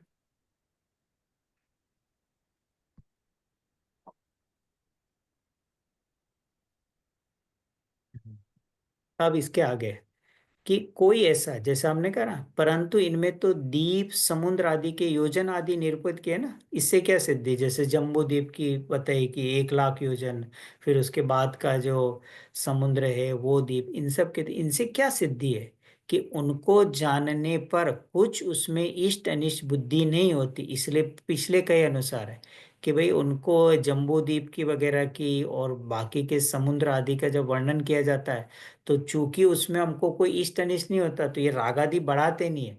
और चूंकि वहां उपयोग लगता है तो रागादि घटाने में ही निमित्त बनते हैं। तो फिर वो कहे, यदि ऐसा है कि जिनसे कुछ प्रयोजन नहीं, ऐसे पाषाण आदि को जानते हुए वहां पर भी इष्ट अनिष्ट नाम नहीं मानते, इसलिए वह भी कार्यकारी हुआ। कि भाई आप बोल रहे हो द्वीप समुद्र आदि है, ये भी तो पाषाण के हैं, तो इनसे इष्ट अनिष्ट नहीं हुई, तो हम और कोई पाषाण को जाने, हवा महल को जाए, लाल किला देखें, ताजमहल देखें, तो इससे भी इष्टपना नहीं मानते, इसलिए वह भी कार्यकारी हुआ ना। फिर आप हमको ये जानने के लिए क्यों बोल रहे हैं? फिर तो हम कहीं पे भी जाएं और इष्ट अनिष्टपना नहीं माने, तो फिर वो भी कार्यकारी। उसका उत्तर दे रहे कि सरागी जीव रागादि प्रयोजन बिना किसी को जानने का उद्यम नहीं करता। ये अंडरलाइन करना है, सरागी जीव, कि जो सरागी जीव है तो किसी भी चीज को जानने की इच्छा करेगा, तो अंदर में इच्छा है, राग है, तभी तो करेगा। भाई इसे ताजमहल देखना है, क्या प्रयोजन है? कि अंदर में उस चीज को देखने की इच्छा है ना, ऐसा राग भाव हुआ। तो बिना राग भाव के तो वहां जाएगा नहीं। हवा महल देखना है, लाल किला देखना है, नियाग्रा फॉल्स देखना है, तो अंदर में उस देख चीज को देखने, तो ये राग का प्रयोजन है अंदर में, कि उसे इच्छा हुई है, और जब तक वो तृप्ति नहीं हो तो उसमें है। तो सरागी जीव को तो इसके बिना प्रयोजन नहीं, उसको बता रहे। So Vikram, अब the Saragi means Chadmas Jeev, right? हाँ, मतलब कि जो राग से थी, हो सकता है कि वो जैसे, या मूलतः तो अज्ञानी जीव उनकी बात चल रही, जो मिथ्या दृष्टि जीव है, उनकी बात चल रही, सरागी जीव। ओके, तो सम्यक दृष्टि सरागी, जीव में भी सरागी क्यों लिखा है ऐसे? मिथ्या दृष्टि भी लिख। सरागी, क्योंकि सम्यक दृष्टि जैसे मुनिराज आदि वगैरह, उनमें भी तो अभी राग विद्यमान है, उनको भी ओके, सरागी है। ओके, ऐसा जैसे ओके, चौथे ओके, वाला है तो 3 कषाय है, तो अभी उसको भी राग आदि है। तो भाई वो भी किसी चीज को जान, भले ही उसका एकत्व नहीं है, पर वो भी जैसे चौथे गुणस्थान का सम्यक दृष्टि है, वो भी परिवार के साथ कहीं जाता है, तो अभी ओके, उसको वो राग विद्यमान है, उस भूमि का योग, इसलिए जाता। पर अंदर में यहाँ होगा ये राग करने योग्य ऐसा नहीं, इसलिए वो सम्यक दृष्टि है। पर वो भी है तो ओके, जाता है भूमि के अनुसार, बच्चों को शादी करवाता है, बच्चों के साथ घूमने जाता है, और भी कहीं ये सब करता हुआ, तो इसलिए उसको बोला है सरागी। तो दोनों है, सम्यक दृष्टि जीव भी है, मिथ्या, और जिसकी जैसी भूमिका उसके योग। मुनिराज को अपनी भूमिका की ओर राग भाव है, तो कैसा राग भाव है? धर्म की प्रभावना करना, टीका आदि करना, ऐसा उनकी भूमिका में से पाप आदि के भाव नहीं। पंचम वाला होगा तो उसकी भूमिका के अनुसार राग पड़ेगा, इसलिए वो सरागी करेगा। तो बोल ओके, रहे कि थैंक यू। सरागी बिना जाने तो किसी चीज को जानने का प्रयोजन करते नहीं है, ऐसा।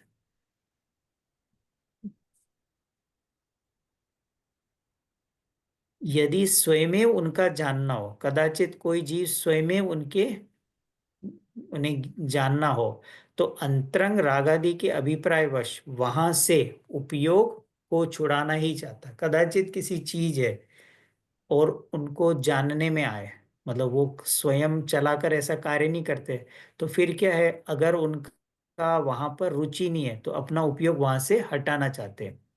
पर यहाँ तो क्या करता है करनाल योग में, यहाँ उद्यम करके दीप समुद्र को जानता है, मतलब उसको इच्छा हुई ना कि मैं भी दीप समुद्र को जानूं, तो वहां उपयोग लगता है। तो रागादि घटने पर ही ऐसा कार्य होता है कि भाई किसको तीन लोक की रचना जाननी है, दीप समुद्र जानना है, तो अंदर रागादि की घट मंदता होगी तभी तो उसको जानने का ये भाव होगा।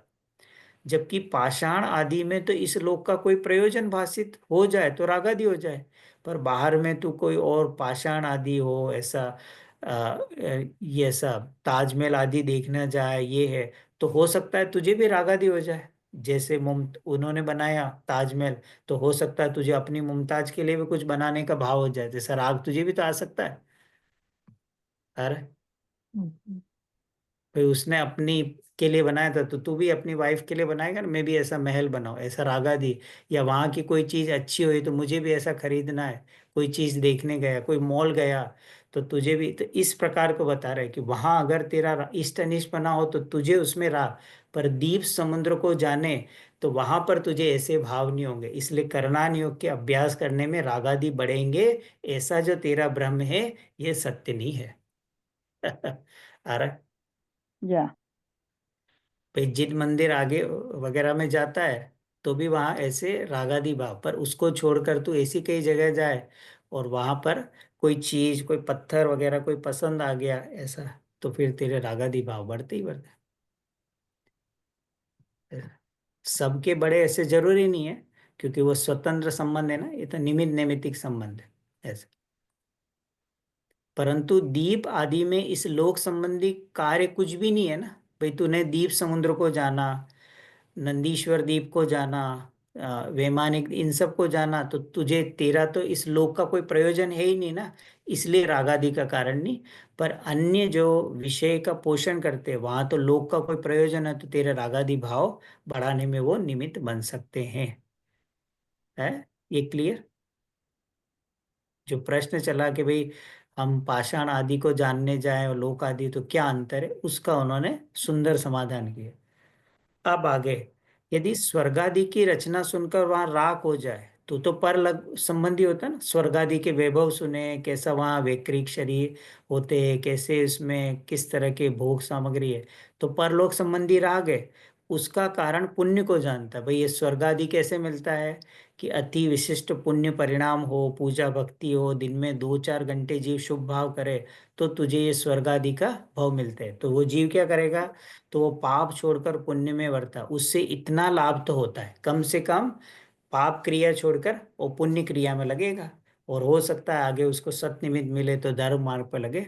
लेकिन दीप आदि को जानने पर यथावत रचना भाषित होती है, तो अन्य मतादि का जो कथन है झूठे भाषित होने से सत्य श्रद्धा ने, अन्य में होता है ना ब्रह्मा ने इसकी रचना करी है, वहाँ नरक की कुछ कल्पना है, स्वर्ग की कुछ कल्पना है, ऐसा वहां पर कोई बैठकर लेखा जो चित्र पुट करके, ऐसे जो जगत में बहुत सारी मान्यता होती है ना, यमराज आते हैं हमारी देह को छीन के ले जाते हैं सब, जो इसकी जो अंदर में सत्यता, इन वचनों पे सत्यता है, और लोक में जितने कल्पना के कथन है उनको असत्य भाषित होते हैं।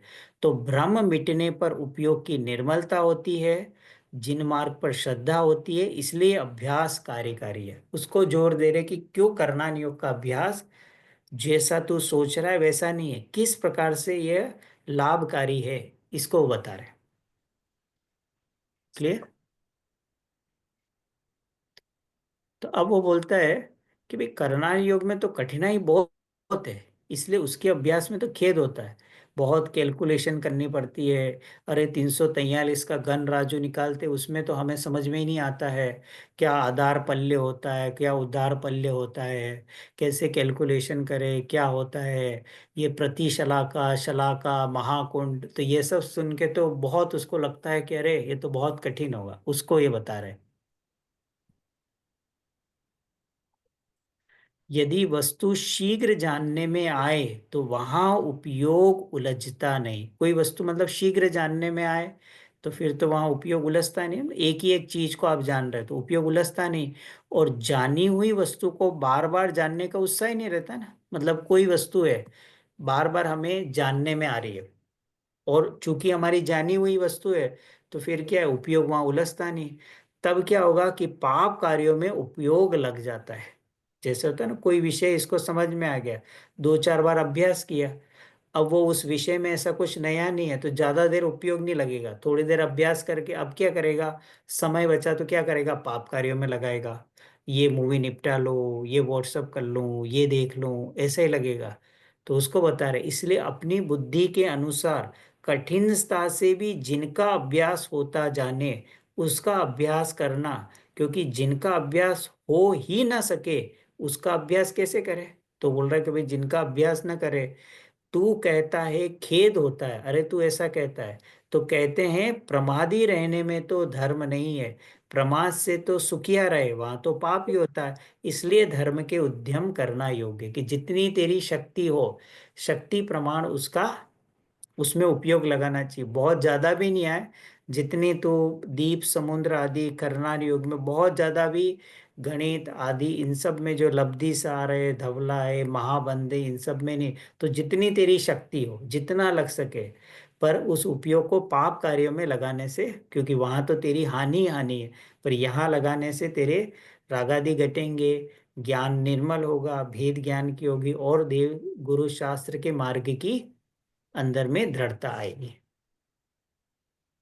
अरे सुनीत जी, नीरजा जी, सूर्यकला जी, अरे कि मतलब उसको न्याय से, और तो जो ऐसे जो जीव के अंदर भ्रम है कि प्रथमान योग क्यों नहीं पढ़ना चाहिए, उसका निवारण किया।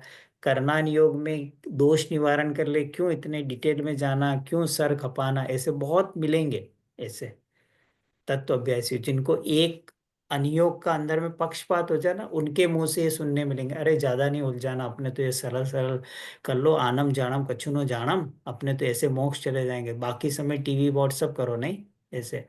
अरे अंजन चोर ने आनम जानम, उससे तो श्रद्धा हुई थी, पर बाद में 8 दिन मुक्ति के पहले उसने भी मुनिराज के सानिध्य में रहकर तत्व अभ्यास करके और मोक्ष गया था, ऐसे थोड़ी चला गया।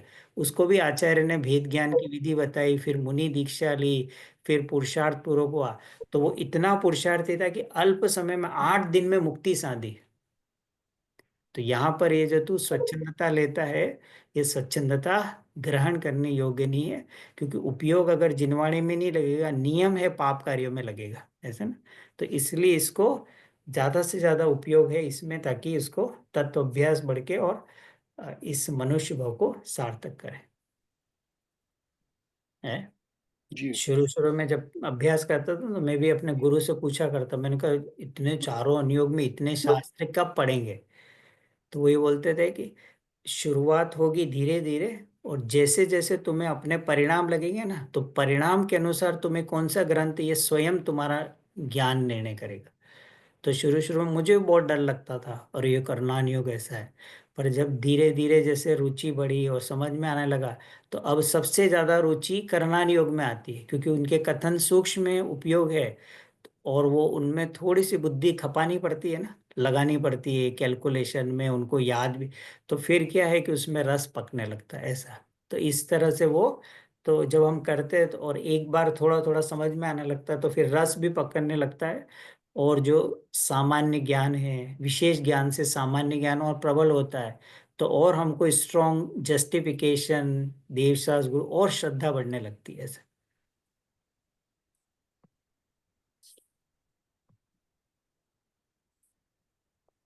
तो ऐसा विचार करके करनान योग का अभ्यास करना, इस तरह उन्होंने दो का निवारण किया, चरना प्रथमान योग और करनान योग का। अब चरणान योग में कर रहे हैं कि भाई चरणान योग में दोष कल्पना, तो अब उसको बता रहे, कितने ही जीव ऐसा कहते हैं कि भाई चरणान योग में बाह्य व्रतादि साधन का उपदेश है, मतलब व्रतादि के ना, अणुव्रत, महाव्रत और ये त्याग करना, इस तरह के उपदेश है। इनसे तो कुछ सिद्धि नहीं, अपने परिणाम निर्मल होना चाहिए और बाह्य में चाहे जैसा प्रवर्तन करे, इसलिए उस उपदेश से परान्मुख रहते हैं। क्या बोलते हैं कि बाह्य में कुछ भी करो ना, अपने परिणाम निर्मल होने चाहिए, ऐसा वो मानता है। पर परिणाम का और बाहर की क्रिया में निमित्त नैमित्तिक संबंध है। किसी जीव के रात्रि भोजन का त्याग है और रात में पानी पीता दिखाई दे, ऐसा हो सकता है? नहीं नहीं, मेरे त्याग है अंदर में, पर ये पानी की क्रिया तो जड़ की क्रिया स्वतंत्र हो रही है, आत्मा थोड़ी कर रहा है जड़ की क्रिया, ऐसा होगा? मेरे तो मांस के त्याग है, पर ये मांस का भक्षण, तो बिना अंदर परिणाम के बाहर क्रिया हो सकती है क्या? कोई जबरदस्ती कराए वो अलग चीज है। ऐसे कदाचित आत्मा में इच्छा ना हो और कदाचित आत्मा शरीर के गिरने के साथ, वो अलग चीज है। पर अंदर में तेरे परिणाम कुछ अलग और बाहर क्रिया नहीं, इन दोनों का सुमेल है। ऐसे जैसे अंदर में अहिंसा का परिणाम और बाहर में हिंसा हो, ऐसा हो सकता है? अंदर में शराब आदि का त्याग और बाहर में शराब पीते हुए, नहीं नहीं, हमारे परिणाम निर्मल है, ये क्रिया तो बाहर में हो रही, हम थोड़ी इस तरह कि, इस तरह से वो स्वच्छंदता ग्रहण करता है कि ऐसा, इसको वो समझा रहे है कि आत्म परिणामों में और बाह्य प्रवृत्ति में निमित्त नैमित्तिक संबंध है, ये अंडरलाइन करना है। क्योंकि छद्मस्त की क्रियाएं परिणाम पूर्वक होती है, जैसे बता ना, वे रात्रि भोजन का त्याग है, बाहर में और भी किसी जमीकंद आदि का त्याग है, और अंदर में तो त्याग है, ये बोले कि नहीं है, और बाहर में करे कि ऐसा नहीं है। कदाचित बिना परिणाम कोई क्रिया होती, वह तो परवश से, जैसे बताया ना, कदाचित आत्मा की इच्छा नहीं है, पर शरीर के गिरने के साथ साथ आत्मा का भी उसके साथ में नीचे गिरा, तो वो तो परवश से होती है। कदाचित कोई परवश से इसको जबरदस्ती करके और इसके मुंह में कोई जमीकन डाल दे, कि वो तो परवश से हुई, कि उनको छोड़कर अपने वश से, जहां खुद से उद्यम करके कार्य करे और कहे कि परिणाम इस रूप नहीं है परंतु ये भ्रम है। कोई सम्यक दृष्टि हो, कुदेव को गुरु को शास्त्र आदि के सामने वंदन करता हुआ दिखाई देगा? वहां तो उद्यम करके गया ना, कोई जबरदस्ती थोड़े, कि अपने वश से उद्यम करे, कार्य करे और कहे परिणाम इस प्रकार नहीं, कि ये तो भ्रम है। मुनिराज 28 मूल गुण का त्याग है, क्या सदोष भोजन का ग्रहण करेंगे? क्या वो ऐसे अहिंसा हिंसा के कार्य में, कि ऐसा नहीं है, कि इसको बता रहे अपने वश से उद्यम करके कार्य कहे और कहे कि परिणाम इस रूप नहीं है, यह भ्रम है, ये अंडरलाइन करना, कि वो परिणाम और क्रिया में निमित्त नैमित्तिक संबंध है, क्योंकि वो उद्यम करके कर रहा है ना। अथवा बाह्य पदार्थ का आश्रय पाकर परिणाम हो सकते हैं, इसलिए परिणाम मिटाने के लिए बाह्य वस्तु का निषेध करना, ऐसा समयसार आदि में भी कहा गया, मतलब समयसार आदि। तो बाह्य परिणाम बोले ना, चीज छोड़ो, कोई भी चीज छोड़ो, कि तुम अभक्ष का त्याग करो और ये सप्त व्यसन का त्याग करो, तो उसका मतलब क्या है कि उस सप्त व्यसन संबंधी अंतरंग परिणाम का, अंतरंग रागादि भाव का अभाव करो। तो इस तरह से वो निमित्त नैमित्तिक संबंध है। तो बाह्य पदार्थ का आश्रय पाकर परिणाम हो सकते हैं, इसलिए परिणाम मिटाने के लिए बाह्य वस्तु का निषेध किया, ऐसा समयसर आदि में भी मुनिराज है। और 5 समिति, 5 महाव्रत, ये सब है। और बाहर में मुनिराज सदोष दोहर ले, सदोष ले, 46 दोषों से रहित, ऐसा नहीं होगा। अंदर में तो निर्दोष आहार का भाव और बाहर में सदोष आहार हो, ऐसा नहीं चलेगा। है क्लियर यहाँ तक? तो इसलिए रागादि घटने पर ऐसे अनुक्रम में बाहर में श्रावक और मुनि धर्म, तो रागादि घटाने के लिए एक देश पाप का त्याग, सर्वदेश पाप का त्याग, तो बाहर में श्रावक और मुनि धर्म होता है। ऐसा श्रावक मुनि धर्म अंगीकार करने पर पांचवे छठे आदि गुणस्थानों में रागादि घटने रूप परिणामों की प्राप्ति, ऐसा निरूपण चलना। मतलब वहां परिणामों के साथ है, उपदेश तो क्रियाओं के साथ किया जाता है, पर उन क्रियाओं के साथ संबंध परिणामों से है, तो इसलिए ऐसा वो निमित्त नैमित्तिक संबंध है। तो वहां पर अंदर में सर्वदेश पापों का त्याग है, तो किसी भी कीमत पर मुनिराज किसी भी जीव की हिंसा हो, ऐसा कोई भी कार्य नहीं करेंगे। है?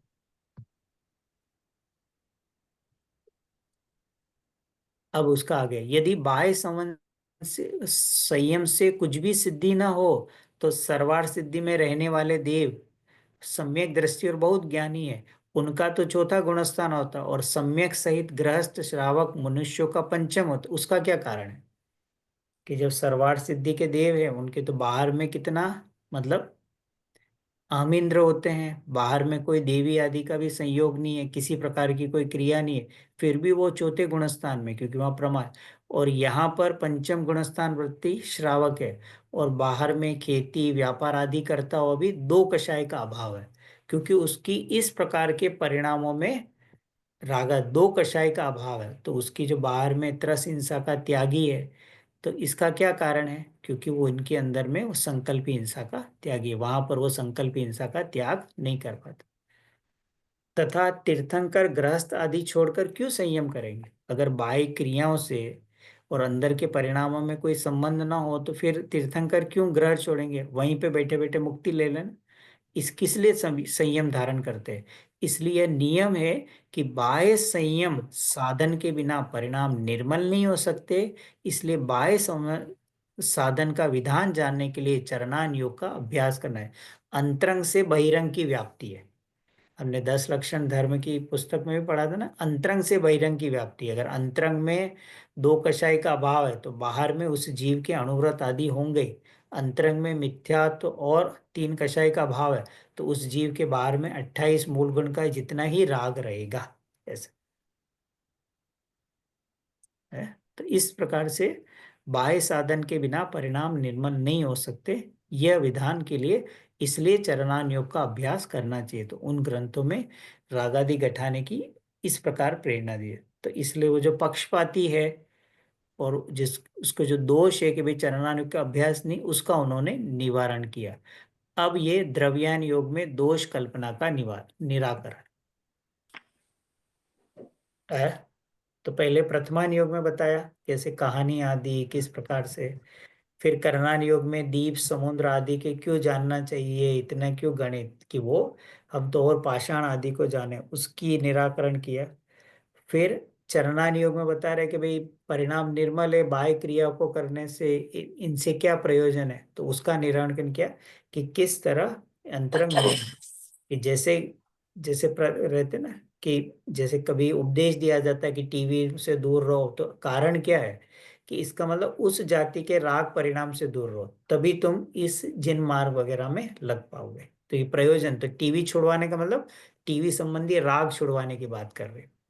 ऐसा मूवी छुड़वाने का मतलब मूवी संबंधी राग, वी कथा मतलब वी कथा संबंधी राग।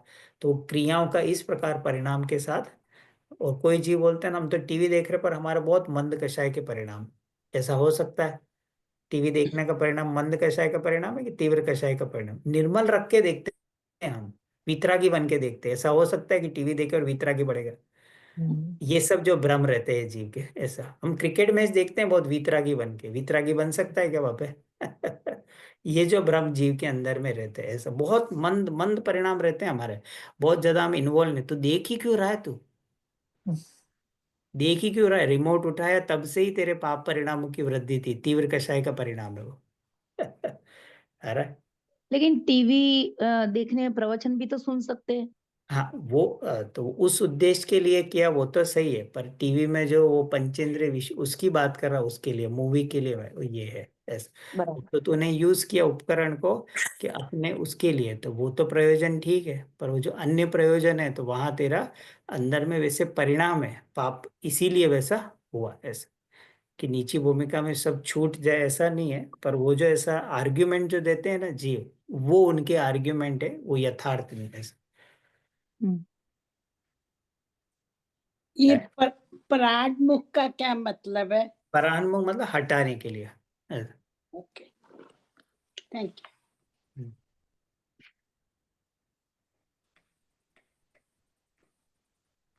अब द्रव्यान योग में बता रहे कि भाई द्रव्यान योग का अभ्यास क्यों नहीं करना चाहिए, तो 3 वाक्य उसमें क्या दोष है, तो द्रव्यान योग का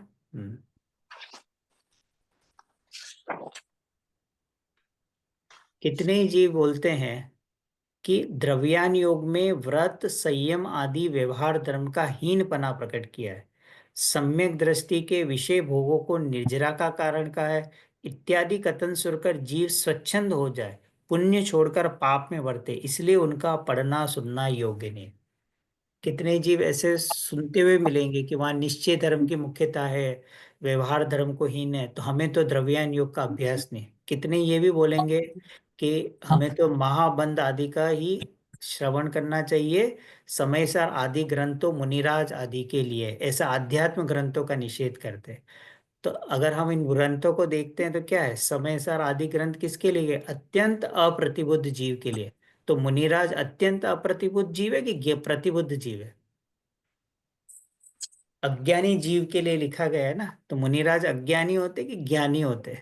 तो ये किसके लिए लिखा है? तो इस तरह कोई निषेध करते हैं तो वह उस वस्तु स्वरूप को न जानने के कारण ऐसे निषेध करते कि नहीं नहीं, वहां नहीं पढ़ना चाहिए, स्वच्छंदी हो जाएंगे, और वहां तो पुण्य का नहीं, कि वहां पुण्य का निषेध कराया है, पाप में जाने के लिए नहीं, शुद्धोपयोग ऊंचा धर्म कराने के लिए।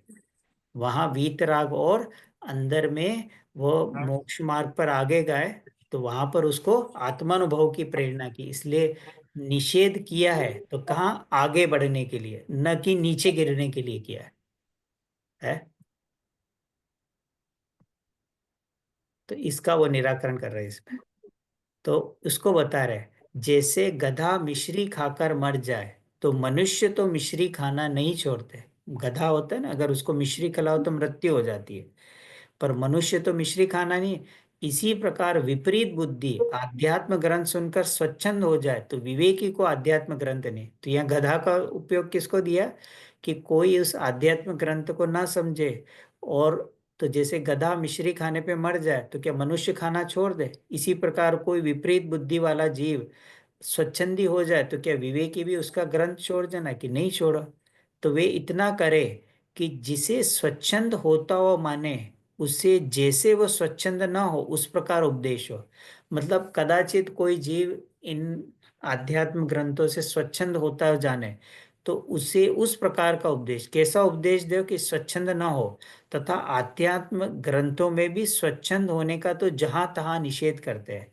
मतलब आध्यात्म ग्रंथों में भी जो आचार्य है, मुनिराज है, सब जहाँ निषेध करते हैं कि हमने ये बात कही है, तो ये आगे बढ़ने के लिए है, पाप आदि में जाने के लिए। तो इसलिए भली भांति जो उसको सुनता है वो तो स्वच्छंद नहीं होता, परंतु एक बार सुनकर और अपने अभिप्राय से कोई स्वच्छंद हो, तो ग्रंथ का दोष है ही नहीं, वो तो जीव का दोष है ना। भाई हल्का सा उसने सुना और गहराई में उसकी अपेक्षा को नहीं समझा, और तू स्वच्छंदी हो गया, तूने समाधान, तो इसमें ग्रंथ का क्या दोष? उपदेशकर्ता का क्या दोष? पर अगर तू सच्चा अभिप्राय जाने, तो आध्यात्म ग्रंथों भी जहां तहां उसका निषेध किया है। जैसे किसने समयसर आदि का भी किया होगा ना, तो 12वीं गाथा में वहां पर उन्होंने भावार्थ में जाकर इसका किया है कि सर्वप्रथम कोई जीव, अज्ञानी जीव, अगर जब तक सम्यक दर्शन धारण न करे, तब तक उसे इन देवशास्त्र गुरु के सानिध्य में, क्योंकि अगर इसको छोड़ देगा तो पाप कार्यों में ही जाएगा।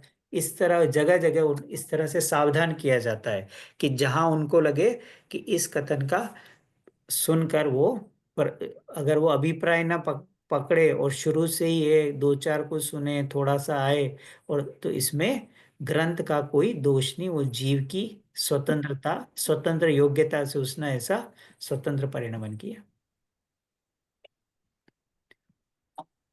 है। अब इसके आगे, यदि झूठे दोष की कल्पना करके आध्यात्म शास्त्र को पढ़ने सुनने का, कोई झूठी कल्पना कर ले नहीं आध्यात्म में स्वच्छंदी है, तो मोक्ष मार्ग का तो मूल उपदेश वही है, और उसका निषेध करने से तो मोक्ष मार्ग का निषेध हो जाता है। चारों अनुयोग में, द्रव्यानुयोग में मूल उपदेश है, तो वहां पर स्वपर भेद विज्ञान का उपदेश संक्षिप्त में बताया जाता है। तो मूल उपदेश तो वही है कि जैसे मेघ वर्षा होने पर बहुत से जीवों का कल्याण होता है, बारिश होती है तो बहुत का फायदा होता है, परंतु किसी को नुकसान हो तो उसकी मुख्यता करके मेघ का तो निषेध नहीं करना ना, कि भाई कुछ लोगों का नुकसान हो जाए बारिश के समय में, पर बहुत लोगों का फायदा हो, तो ये तो निषेध करना नहीं। उसी प्रकार सभा में आध्यात्म उपदेश होने पर बहुत से जीवों को मोक्ष मार्ग की प्राप्ति हो, परंतु कोई उल्टा पाप में प्रवर्ते, तो उसकी मुख्यता करके आध्यात्म शास्त्रों का निषेध नहीं करना। इन्होंने भी अंडरलाइन करी है, हमें भी अंडरलाइन करना कि मूल उपदेश कहाँ है, कि द्रव्यान्यो, क्योंकि वहां पर तुरंत से संक्षिप्त में जीव को स्वपर भेद विज्ञान का उपदेश दिया जाता है। जैसे एक बार मैंने उदाहरण दिया ना कि हमारी कोई इंपॉर्टेंट चिट्ठी आई है, ठीक है, और पोस्ट, हमको पता लगा है कि इस नियर वाले पोस्ट ऑफिस में हमारी चिट्ठी है। अब हम वहां पहुंच गए, अब वो पूछा कि हमको हमारी चिट्ठी है, अब वहां 10,000 चिट्ठियां पड़ी है, तो पोस्ट मास्टर बोल रहा है ढूंढ लो। कितना समय लगेगा हमको हमारी चिट्ठी ढूंढने में? 1 दिन, 2 दिन, 4 दिन, 8 दिन, 10 दिन लग सकता है ना। अब वो पोस्ट मास्टर बोलता है कि अरे आप जल्दी क्यों करते हो, आप घर चले जाओ, 2 घंटे में चिट्ठी आ जाएगी। तो हम कौन सा उपाय लेंगे कि 10 दिन तक वहां चिट्ठी ढूंढे, कि 2 घंटे जाके घर पे बैठे और चिट्ठी मिल जाए? कि 2 घंटे बाद हमें तुम चिट्ठी लाके देना, कि 10,000 चिट्ठियों में हमारे ने, और उसके पास तो कला है तो वो लाके हमें। तो आध्यात्म ग्रंथ भी ऐसे ही है कि तुरंत से तुझे शुद्धात्मा के निकट पहुंचा देंगे, सम्यक दर्शन के निकट।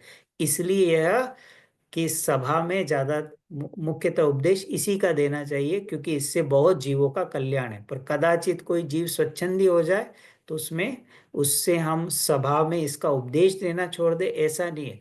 और कदाचित कोई जीव लगे इससे नहीं हो, तो उसको जैसा हो, कम से कम पाप कार्य में ना लगे, वैसा उपदेश दे। पर उस सामान्यतः जो सभा में उपदेश है वो इसका दे, ताकि वो इसका भी खुलासा वो भी नीचे वाले प्रकरण में करेंगे। यदि आध्यात्म ग्रंथों से कोई स्वच्छंदी हो, तो पहले भी तो मिथ्या दृष्टि था। मान लो कोई आध्यात्म ग्रंथों से स्वच्छंदी हो गया तो नुकसान क्या हुआ? पहले भी मिथ्या दृष्टि था, अभी भी मिथ्या दृष्टि रहा, तो नुकसान क्या हुआ? इतना ही नुकसान होगा कि सुगति ना होकर कुगति होगी। वाया स्वर्ग निगोद नहीं जाएगा, वाया नरक निगोद जाएगा, इतना ही तो होगा। परंतु आध्यात्म उपदेश न होने पर बहुत जीवों को मोक्ष मार्ग की प्राप्ति का अभाव होता है। अतः इसमें बहुत जीवों का बुरा है, इसलिए आध्यात्म उपदेश का निषेध नहीं करना। ये इसलिए इसको अंडरलाइन, इससे कई जीवों को मार्ग मिलता है वेद ज्ञान का, इसलिए। और सरल में, संक्षिप्त में, और इस काल में आगे ये भी बताएंगे कि इस काल में किसका उपदेश कार्य करे, वो आगे बता रहे। कितने ही जीव कहते हैं कि द्रव्यान रोग रूपी आध्यात्म उपदेश है वह तो उत्कृष्ट है, सो उच्च उच्च दशा को प्राप्त तो उनके लिए कार्यकारी है, नीची दशा को तो व्रत आदि सम्यक का ही उपदेश देना योग्य है। ऐसा बहुत जीव तर्क देते हैं कि ये तो ऊंचे के लिए है, ऊंचे जो मुनिराज आदि उनके लिए, हम तो नीची दशा वाले हैं ना। हमको तो आप बताओ व्रत कैसे करना, भक्ति कैसे करना, पूजा कैसे करना, ऐसा उपदेश दो। ये ऊंचा ऊंचा उपदेश हमें मत बताओ, ऐसा कि क्या वस्तु स्वरूप है, कैसे पर्याय दृष्टि छुटानी, कैसे द्रव्य दृष्टि करनी, ये उपदेश मत दो। उसका वो सुंदर उत्तर दे रहे हैं।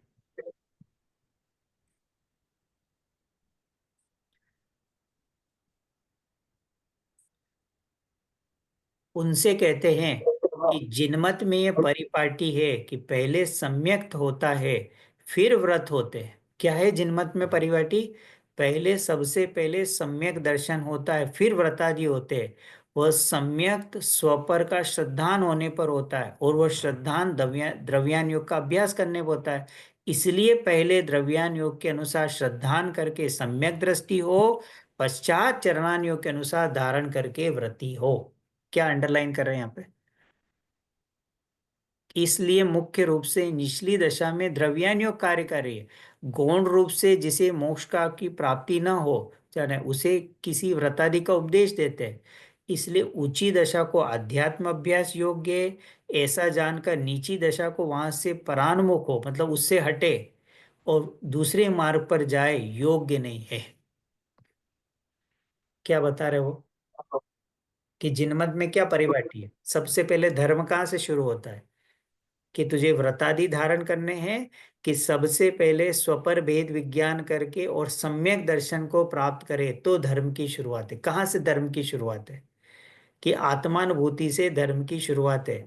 उसको पहले प्रतिक्रमण नहीं सिखाया जाता है, उसको पहले आलोचना पाठ नहीं सिखाया जाता है, उसको पहले व्रतादि नहीं सिखाया, उसको पहले क्या सिखाया जाता है? कि कैसे तो राग शरीर से भिन्न अपने चैतन्य स्वभाव का करके, और सबसे पहले सम्यक दर्शन हो, सम्यक दर्शन के बाद क्रम में व्रतादि, उसके बाद चरणान योग आदि होता है। तो इसलिए पहले, सबसे पहले जीव का मिथ्यात्व छुड़ाया जाता है। क्योंकि लिखा ना कि सर, तोडरमल जी बोल रहे हैं ना, सर्वप्रथम सबसे बड़ा पाप छुड़ाया जाता है जिनांग में। तो सबसे बड़ा पाप क्या है जिनांगन में? कि ग्रहित मिथ्या तो छुड़ाया जाता है, फिर अग्रहित छुड़ाया जाता है। अब मिथ्या तो जाएगा, फिर अवरति, प्रमाद, कषाय और योग है। तो अगर कोई ये न जाने और पहले रा ये व्रतादि धारण करना, तो ये क्रम भंग उपदेश है, जिनवाणी का ये उपदेश नहीं है। कि इसलिए उसको द्रव्यान योग का अभ्यास मुख्यतः करे, और नीची दशा में कि उसके लिए कार्यकारी है क्लियर?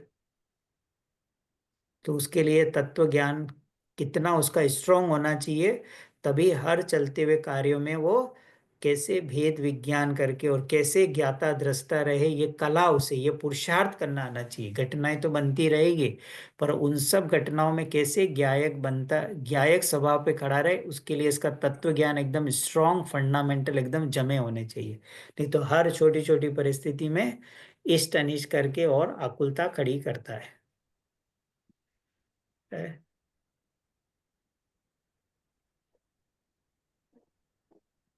हर हर संदीप भाई, तुषार भाई।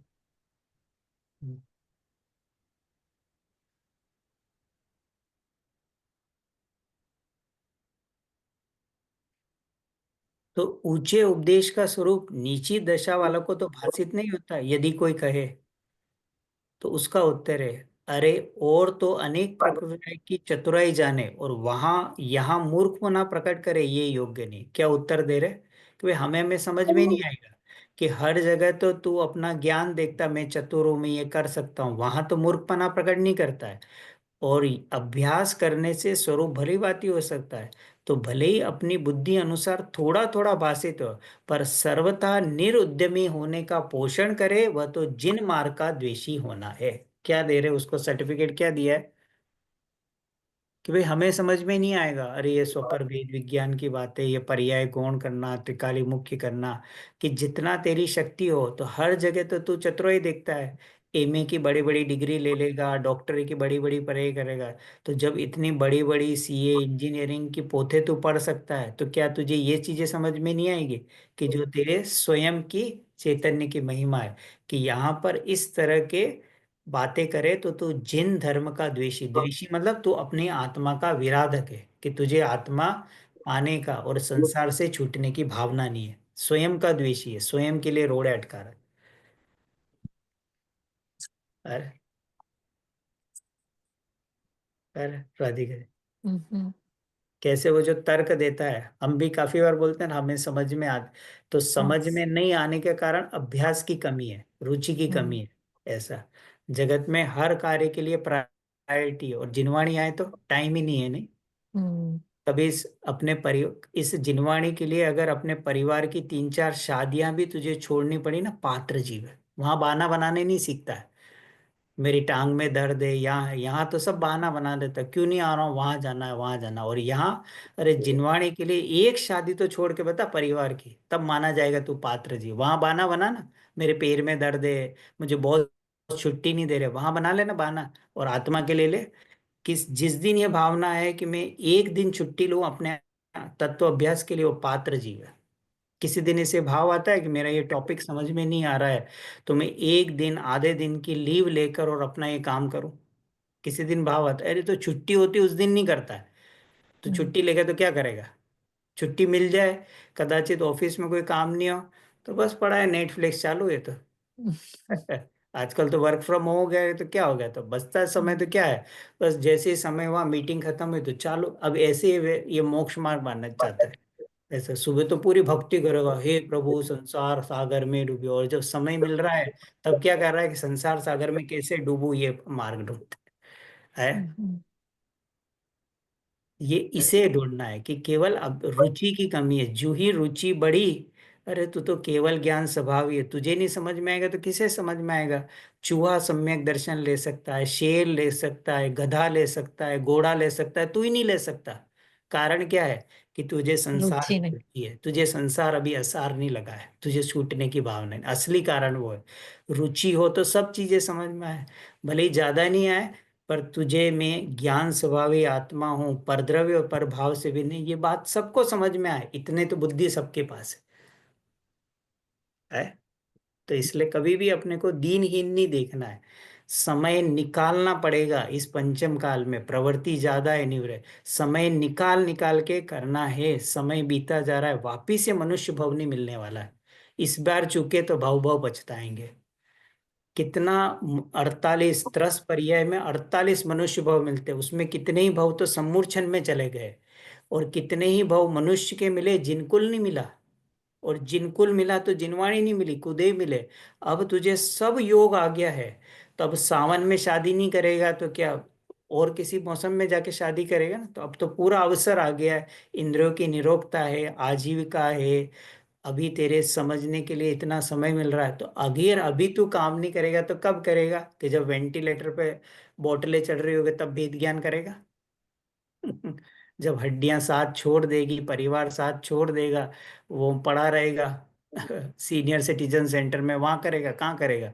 कि अभी सब करने के योग्य है। तो केवल एकमात्र रुचि है, जहां रुचि जिस दिशा में जाएगी पुरुषार्थ उस दिशा में जाएगी।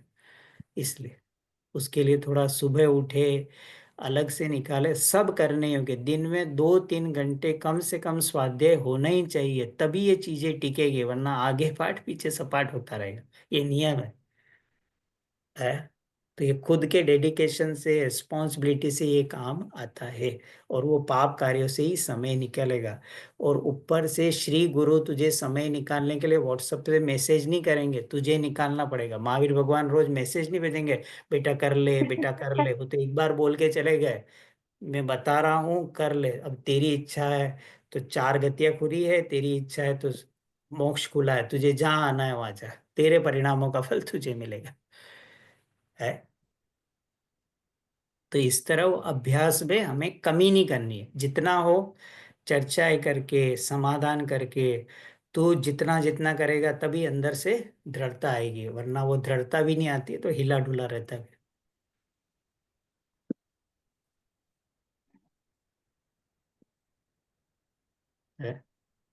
तो अब वो ये बोलता है कि भाई वर्तमान में तो पंचम काल निकृष्ट है, इसलिए उत्कृष्ट आध्यात्म का उपदेश की मुख्यता नहीं करना। कि वर्तमान काल साक्षात मोक्ष न होने की अपेक्षा निश्चित, भाई इस काल में मतलब मोक्ष नहीं जा सकता तू, पर आत्मानुभव आदि करके सम्यक्त आदि का होना वर्तमान में मना नहीं है। इसलिए आत्मानुभव आदि के लिए द्रव्यानुयोग का अवश्य अभ्यास करना, अभ्यास के आगे शब्द लगा रहा है, अवश्य करना, मैंडेटरी कर दिया उन्होंने। हम्म लोग बोलते हैं ना पंचम काल में मोक्ष नहीं, कि मोक्ष नहीं है तो उसका कारण काल नहीं है, कि तेरा पुरुषार्थहीनता है। पर इस पंचम काल में तू मोक्ष मार्ग की नींव रख सकता है, सम्यक दर्शन पंच 7वें गुणस्थान तक तू जा सकता है, उसके आगे नहीं जा सकता। उसका कारण जीवों का ऐसी पुरुषार्थ की कमी के कारण, काल बाधक नहीं है। तो इसलिए इसलिए पंचम काल में मोक्ष नहीं है, तो हम तो केवल शुभ भाव करें, ऐसा जो जीव बोलते हैं, वो जिन धर्म के द्वेषी हैं, वो महावीर के सबसे बड़े शत्रु है। शत्रु और कहीं नहीं है, यही है हमारा आसपास शत्रु। कि ऐसा उपदेश है कि भाई अशुभ है, अपने तो धूप की वो रहता है ना, वो गाथा का जो गलत अर्थ निकालते हैं इष्टोपदेश के, कि धूप में खड़ा मत रहो, छाया में रहो, अपने तो पूजा भक्ति करो, अगले भव में जाएंगे, फिर महाविदय में भगवान मिलेंगे, उनकी वाणी सुनेंगे, तब करेंगे। तो अभी ये जो वाणी भगवान की वाणी नहीं है ना, ये तो किसी अन्य की वाणी है, ये भी तो महाविदय की वाणी है, ये भी तो सिमंदर की वाणी है। तुझे इस वहां क्या अलग बताने वाले? वहां पे भी भगवान ये बोलेंगे शरीर राग से भिन्न भगवान आत्मा, यहाँ पे भी ये बोल रहे शरीर राग से। तो जो काम बाद में करना अभी कर लेना। ये तो इस तरह जो जीव स्वच्छंदता करते हैं उनके लिए बता रहे हैं कि यह काल में मोक्ष नहीं हो सकता, पक्का है, पर मोक्ष की नींव डाल सकता है, सम्यक दर्शन ले सकता है। स्त्री पंचम गुणस्थान तक जा सकती है, और पुरुष पर्याय में सप्तम गुणस्थान तक तू जा सकता है। इस काल में जीव इतनी योग्यता लेकर आए, ऐसा है।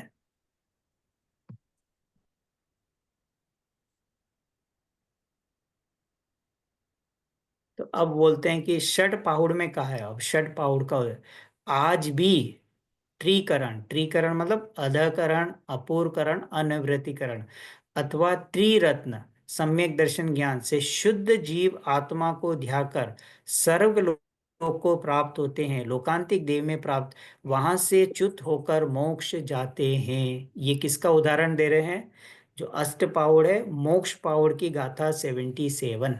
इसलिए द्रव्यान्यों का उपदेश मुख्य चाहिए, क्योंकि उसमें तुरंत से स्वपर भेद विज्ञान है। अब कुंद कुंद भगवान कौन से काल के थे? चौथे काल के कि पंचम काल के? पंचम का। अच्छा। पंचम काल में गए ना, स्वर्गादि वगैरह में। देव सेनाचार्य कौन से काल के थे? आचार्य अमृतचंद भगवान कौन से काल के हुए ना? कि पंचम काल के मुनि पद, जो इष्टोपदेश लिखने वाले, कि 2 आचार्य तो कहाँ से विदेह में जाकर आए, मतलब कुंद कुंद भगवान का नाम मुख्य है, पर दूसरे भी आचार्य है कि जो भी वहां पर विदेह में साक्षात जिनेंद्र भगवान की, सीमेंद्र भगवान की दिव्य ध्वनि।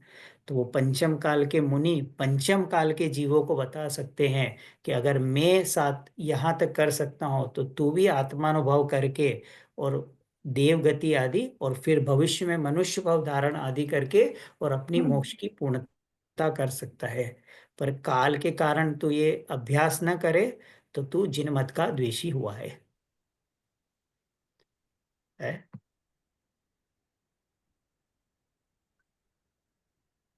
कोई कहता है कि द्रव्यानुयुक्त आध्यात्म शास्त्र है, वहां तो स्वपर भेद विज्ञान मतलब स्वपर भेद विज्ञान आदि का उपदेश दिया है।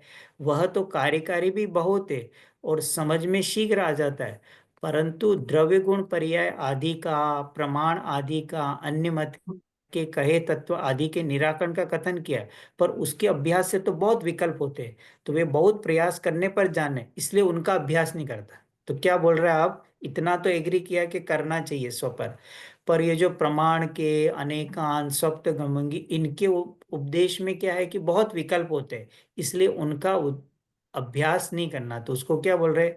उनसे कहते हैं सामान्य जानने से विशेष का जानना पना बलवान है। तो जो जो विशेष जानते हैं त्यो तो वस्तु स्वभाव निर्मल होता है, श्रद्धा दृढ़ होता है, रागादि घटते हैं, इसलिए उनके अभ्यास में प्रवर्तना योग्य है।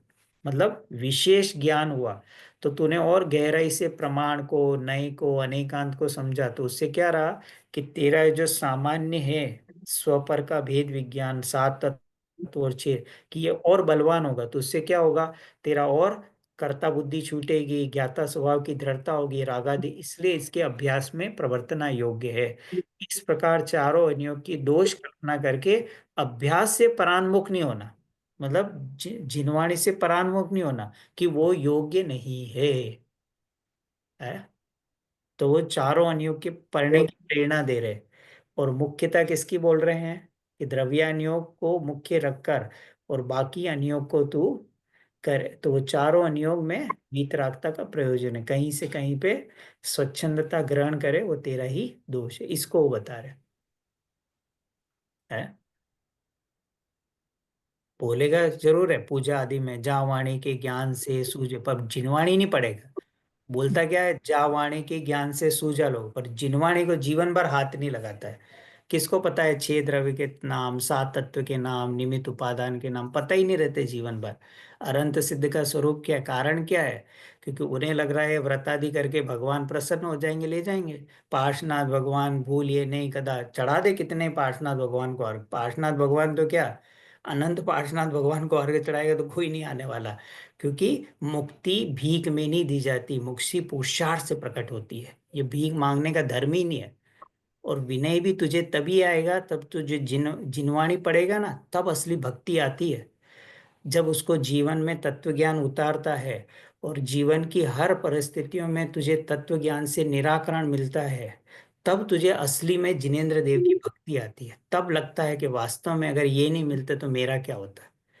जैसे किसी के आते हैं ना, जीवन में छोटा बच्चा है, जन्मते ही मृत्यु हो गई, पिता की मृत्यु हो गई, नौकरी चली गई, ऐसी छोटी छोटी, तब उसको ये जिनवाणी में और समता इससे रहते तो उसको विशेष प्रेम आता है जिनवाणी। तो फिर स्वतः ही जिनेंद्र देव की भक्ति का भाव उठता है। ऐसा ये संबंध इस प्रकार का है। पर जिनवाणी पढ़े ही नहीं तो उपलब्धि मिली ही नहीं, तो फिर तो वो क्या है कि वो केवल एक पद्धति से, एक केवल रूटीन से बस जिन मंदिर जाता है और खाली का खाली आ जाता है, लेकर कुछ नहीं आता है। तो इसलिए यहाँ प्रेरणा दी कि चारों अनियोग किस प्रकार से उपदेश है, कैसे जो तू है, किसी न किसी माध्यम से तुझे अभ्यास में लगना चाहिए। जितनी तेरी शक्ति है उतनी शक्ति के अनुसार ज्यादा से ज्यादा अभ्यास में लगना चाहिए, है? अब हमारे पास 10-12 मिनट बचे हैं, बाकी इसका थोड़ा सा आई थिंक अगली बार में हो जाना चाहिए। तो थोड़ा सा प्रकरण बचा है, तो अगली बार में यह कंप्लीट हो जाना चाहिए। को गंडर वगैरह भी चालू करने हैं। हाँ, वो नेक्स्ट नेक्स्ट अनाउंस कर दिए, नेक्स्ट क्लास से शुरू करेंगे अगले वीक से। हाँ। इस बार अल्फाबेटिकल ऑर्डर में जा रहे हैं, तो सभी को असाइन धीरे धीरे हो रहे हैं। अच्छा, सही है। एक प्रश्न पूछ सकते हैं क्या विक्रम जी? हाँ हाँ ये थोड़ा डिफरेंट कॉन्टेक्स्ट है, इससे रिलेटेड नहीं है, लेकिन मैंने कुछ सुना तो मुझे समझ नहीं आ हाँ रहा था। हाँ अ, जो काल द्रव्य और धर्म है और जो पुद्गल है, ये सब एक तरह से परिणमन करते हैं। बराबर जीव जीव उनकी वजह से परिणमन नहीं करता है। तो बराबर। जीव जब है वो स्व समय स्वकाल जब होता है तो वो बुद्ध मुक्त होता है, लेकिन वो राग जरूर करता है। तो व्हाट इज राग? इज द कनेक्शन बिटवीन जीव द्रव्य, प्योर जीव द्रव्य, एंड काल धर्म एंड कर्म एंड पुद्गल. So is rag is made up of the same material as pudgal? नहीं, ऐसा नहीं। मतलब रागादि भाव होते हैं वो जीव के अंदर होते हैं। जैसे हमारे अंदर क्रोध कषाय के भाव है, दया, ये तो हमारे जीव के अंदर ही हो रहा है ना। तो वो किसी न किसी देवशास गुरु या किसी न किसी पुद्गल के निमित्त से। तो वहां काल द्रव्य को क्या बोलते हैं कि भाई जीव के अंदर ये रागादि भाव हुए। तो रागादि भाव का परिणमन हुआ जीव में, उसमें काल द्रव्य के वर्तना पर निमित्त का आरोप दिया। पर काल द्रव्य ने हमें ये रागादि भाव कराए ऐसा नहीं, पर द्रव्य ने भाव कराए ऐसा नहीं। तो ये जो राग है जीव के अंदर होता है, जीव की स्वतंत्र योग्यता से अपने षट कारक से होता है। तो पहला तो ये निर्णय करना, पर अब जीव स्वतंत्र अपनी गलती से मोह राग द्वेष के भाव करता है, परद्रव्य नहीं कराता। न तो काल द्रव्य कराते, न कोई पुद्गल का द्रव्य, न कोई अन्य चेतन द्रव्य कराते। ठीक है, एक तो ये। अब जब राग को पुद्गल कहा जाता है वो अपेक्षा दूसरी है। तो वो अपेक्षा किसके लिए? कि राग जीव से अलग हो जाता है ना। राग क्या है? आकुलता का भाव है और जीव से अलग हो जाता है। तो जो भाव जीव से अलग हो जाता है तो जीव को बोलेंगे चेतन, तो राग को क्या बोलेंगे? अचेतन। तो और राग जब जब होता है तो पुद्गल के निमित्त से होता है। तो स्वभाव की जब बात करेंगे तब राग को पुद्गल के खाते में बोल देंगे ये पुद्गल का परिणाम है। ये अपेक्षा जिनवाणी में आती, उस अपेक्षा से राग को पुद्गल। पर ये राग हे जीव की पर्याय है। पर स्वभाव दृष्टि करानी हो, सम्यक दर्शन का प्रयोजन है, तब राग को जीव की पर्याय, जीव का स्वभाव नहीं है, इसलिए कर्म के निमित्त से हुआ। तो उस निमित्त को ही नैमित्तिक पर्याय का कर्ता बनाकर राग को पुद्गल के खाते में घटाकर भेद ज्ञान कराया जाता है। ये विवक्षा है। तो इसका मतलब ये कि जब प्योरिटी को बताना है निश्चय से, तब वो ध्रुव के हाँ बारे में कर रहे हैं। हाँ, तब वो ध्रुव स्वभाव को बताना है। तो राग को असद्भुत के खाते में डालते हैं कि राग जीव का स्वभाव है ही नहीं। तो जैसे शरीर और आत्मा में अत्यंत अभाव है, तो आध्यात्म में राग और भगवान आत्मा में अत्यंत अभाव है। ये जिनवाणी की शैली है। ओके, दैट इज फ्रॉम निश्चय। लेकिन हाँ जब परमा। हाँ क्रोध मान माया लोभ किया, हाँ, उस समय तो में वो जो है राग, वो जीव की पर्याय में लेना, ऐसा नहीं लेना कि कहीं कर्म में हो रहा है। कर्म में, कर्म तो स्पर्श रसगंध वाले, तो राग थोड़ी कोई स्पर्श रहा, राग तो जीव के अंदर है। क्योंकि अगर राग कर्म में हो तो कर्म चारों गति में जाए ना, जीव क्यों जाएगा? हम्म अगर राग को हम पुद्गल में डाल देंगे तो फिर आश्रव बंध का अभाव जीव में माना, तो फिर संवर्ण निर्जरा मोक्ष किसको होगा? हम्म आश्रव के अभाव पूर्वक संवर्ण निर्जरा है ना, ऐसे लेना। अब इसको एक उदाहरण से बताता हूँ। जैसे होता ना कि कोई हस्बैंड वाइफ रहते हैं, ठीक है, कहीं जैसे अमेरिका में रहते हैं, तो उनके एक बच्चा हो तो क्या बोलेंगे कि ये बच्चा किसका है? कि इन दोनों का। जैसे राम और सीता का कोई लड़का हो कि ये राम और सीता का है, ठीक है। अब ये अमेरिका से लड़की है अपने पापा के घर जाती है, तब पियर में जाएगी तो बच्चा किसका बोलेंगे? माता का। कि भाई ये बेटा किसका है? कि ये इसका है, सीता का है। अगर वो लड़का अपने पिता के घर जाता है, मतलब दादा दादी के वहां जाता है, तो लड़के को क्या बोलते हैं? कि बेटा किसका है? राम का है। अब मान लो कि उस राम सीता का बेटा निकट्टू निकल गया, मतलब उनके विरुद्ध जाने लगा, उल्टे सीधे काम करने लगा। तो इन माता पिता ने क्या है कि एक अखबार में एक लाइन लिखवा दी कि इस, ये जो बेटा है उसका नाम मान लो घनश्याम है, तो इस घनश्याम से हमारा कोई लेना देना नहीं है। तो अब चार विवक्षा हो गई ना, कि बेटा जब अमेरिका में है तो क्या बोल रहे हैं? कि माता पिता का है। जब ससुराल में मतलब नाना नानी के यहाँ गया तो क्या बोल रहे हैं? बेटा माता का है। जब वहां गया दादा दादी के वहां गया तो बेटा किसका बोल रहे हैं, पिता का है। और जब वो बेटा निखट्टू निकल जाए, दुर्जन निकल जाए, तो बोलता हमारा है ही नहीं, हम नहीं जानते किसने इसको पैदा किया। ये विचारों विवक्षा आध्यात्म में। तो एक जगह आचार्य बोलेंगे राग किसका है, जीव का, पहली विवक्षा ये। दूसरी विवक्षा है कि राग किसका है, कि जीव का नहीं है। तीसरी विवक्षा है कि राग किसका है, कि जीव और पुद्गल दोनों ने मिलकर किया। और चौथी विवक्षा में क्या बोलेंगे, राग ना तो जीव का है ना पुद्गल का। ये चारों विवक्षाएं जिनवाणी में है। तो अभी जो आपने दो पूछा उसमें हमने दो विवक्षाओं को किया, कि जब जीव को अपनी गलती बतानी होगी तब बोलेंगे कि राग जीव का है, तू नहीं किया, तू ही क्रोध का करता है। क्योंकि वहां हमको अपनी जिम्मेदारी बताने कि तुझे कर्म क्रोध नहीं करा रहा है, परद्रव्य क्रोध नहीं करा है, तू स्वतंत्र होके क्रोध कर रहा है। तो इसमें उनकी क्या भावना है कि जो गलती मैं स्वतंत्र होकर कर रहा हूं वो मैं सुधार सकता हूँ, पुरुषार्थ की प्रेरणा दे रहे हैं कि you are defaulting, you are the criminal, you have to correct it. वहां हमें बता रहे कि तुझे राग परद्रव्य ने नहीं कराया, राग तुझे कर्म ने नहीं कराया, राग तुझे नौ कर्म ने नहीं कराया, तूने स्वतंत्र किया। कैसे, उदाहरण के लिए दूध उबल गया और हमें गुस्सा आ रहा, तो क्या दूध ने हमें क्रोध करवाया, कर्म के उदय ने तो क्रोध कराया, किसने किया। बराबर। पर जैसे सासू माँ के सामने बहू ने कोई तीक्ष्ण वचन बोल दिया कि तुम्हारा परिवार तो बेकार है, तो अब बहू ने सासू माँ को क्रोध कराया कि सासू माँ ने स्वतंत्र होकर क्रोध किया। स्वतंत्र। यहाँ तो स्वीकार कर लेते हैं ना, वहां नहीं स्वीकार करते। यू आर द कल्प्रिट, कहाँ से आ गई है कि यहाँ अपनी गलती बता रहे कि तूने स्वतंत्र होकर विकार किया, कर्म के उदय ने नहीं कराया, ये गए। अब अगर जीव इस राग को अपना ही स्वभाव मान ले तो छूटेगा कैसे। अब बार बार ये करता रहे, राग तो मैंने ही किया, राग तो मैंने ही किया। तब आचार्य उसको दूसरे चरण में बताते, क्या बताते हैं कि तेरा स्वभाव क्या है, कि वीतराग भाव। तो स्वभाव दृष्टि से इस ये राग क्या हो गया, कि तेरा विभाव हो गया। तो ये राग को किसका साथ खाते में डाल दिया, कि ये राग जब जब होता है कर्म के निमित्त से होता है।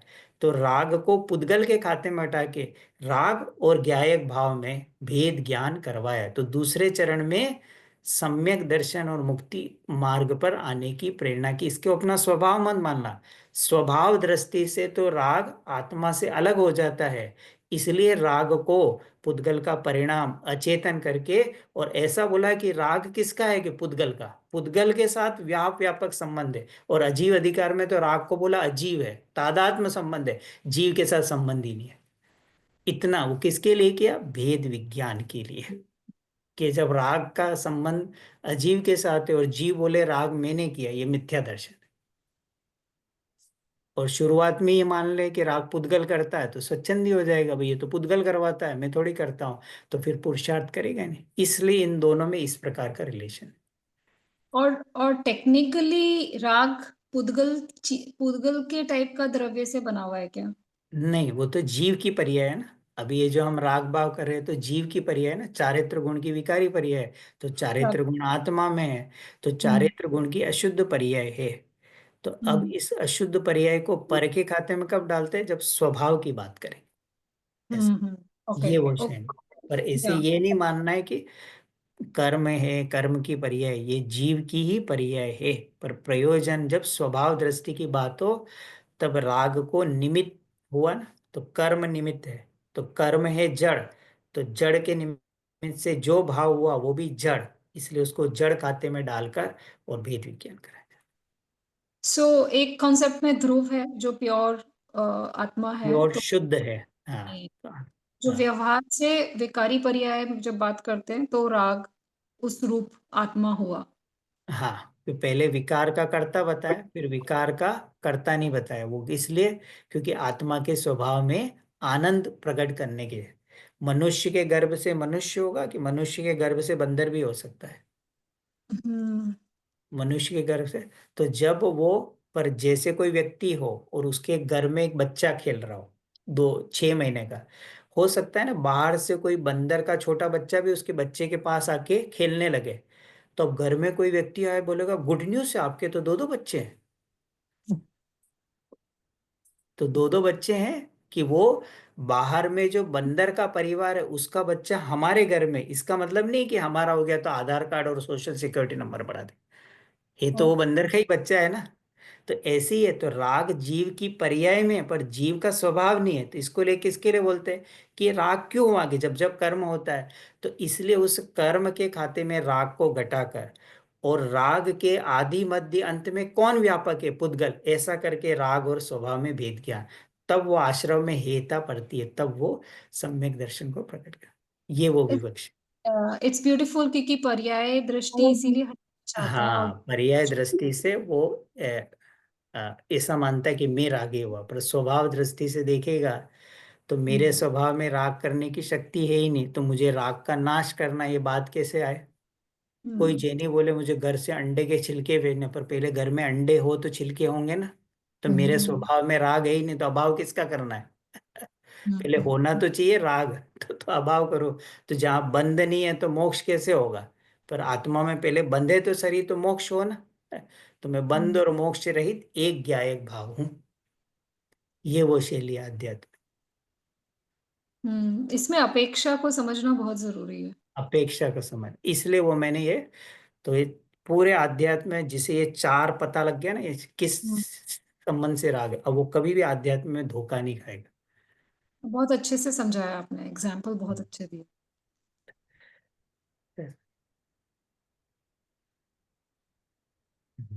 समय हो गया। Thank you so much. जिनवाणी स्तुति ले लो।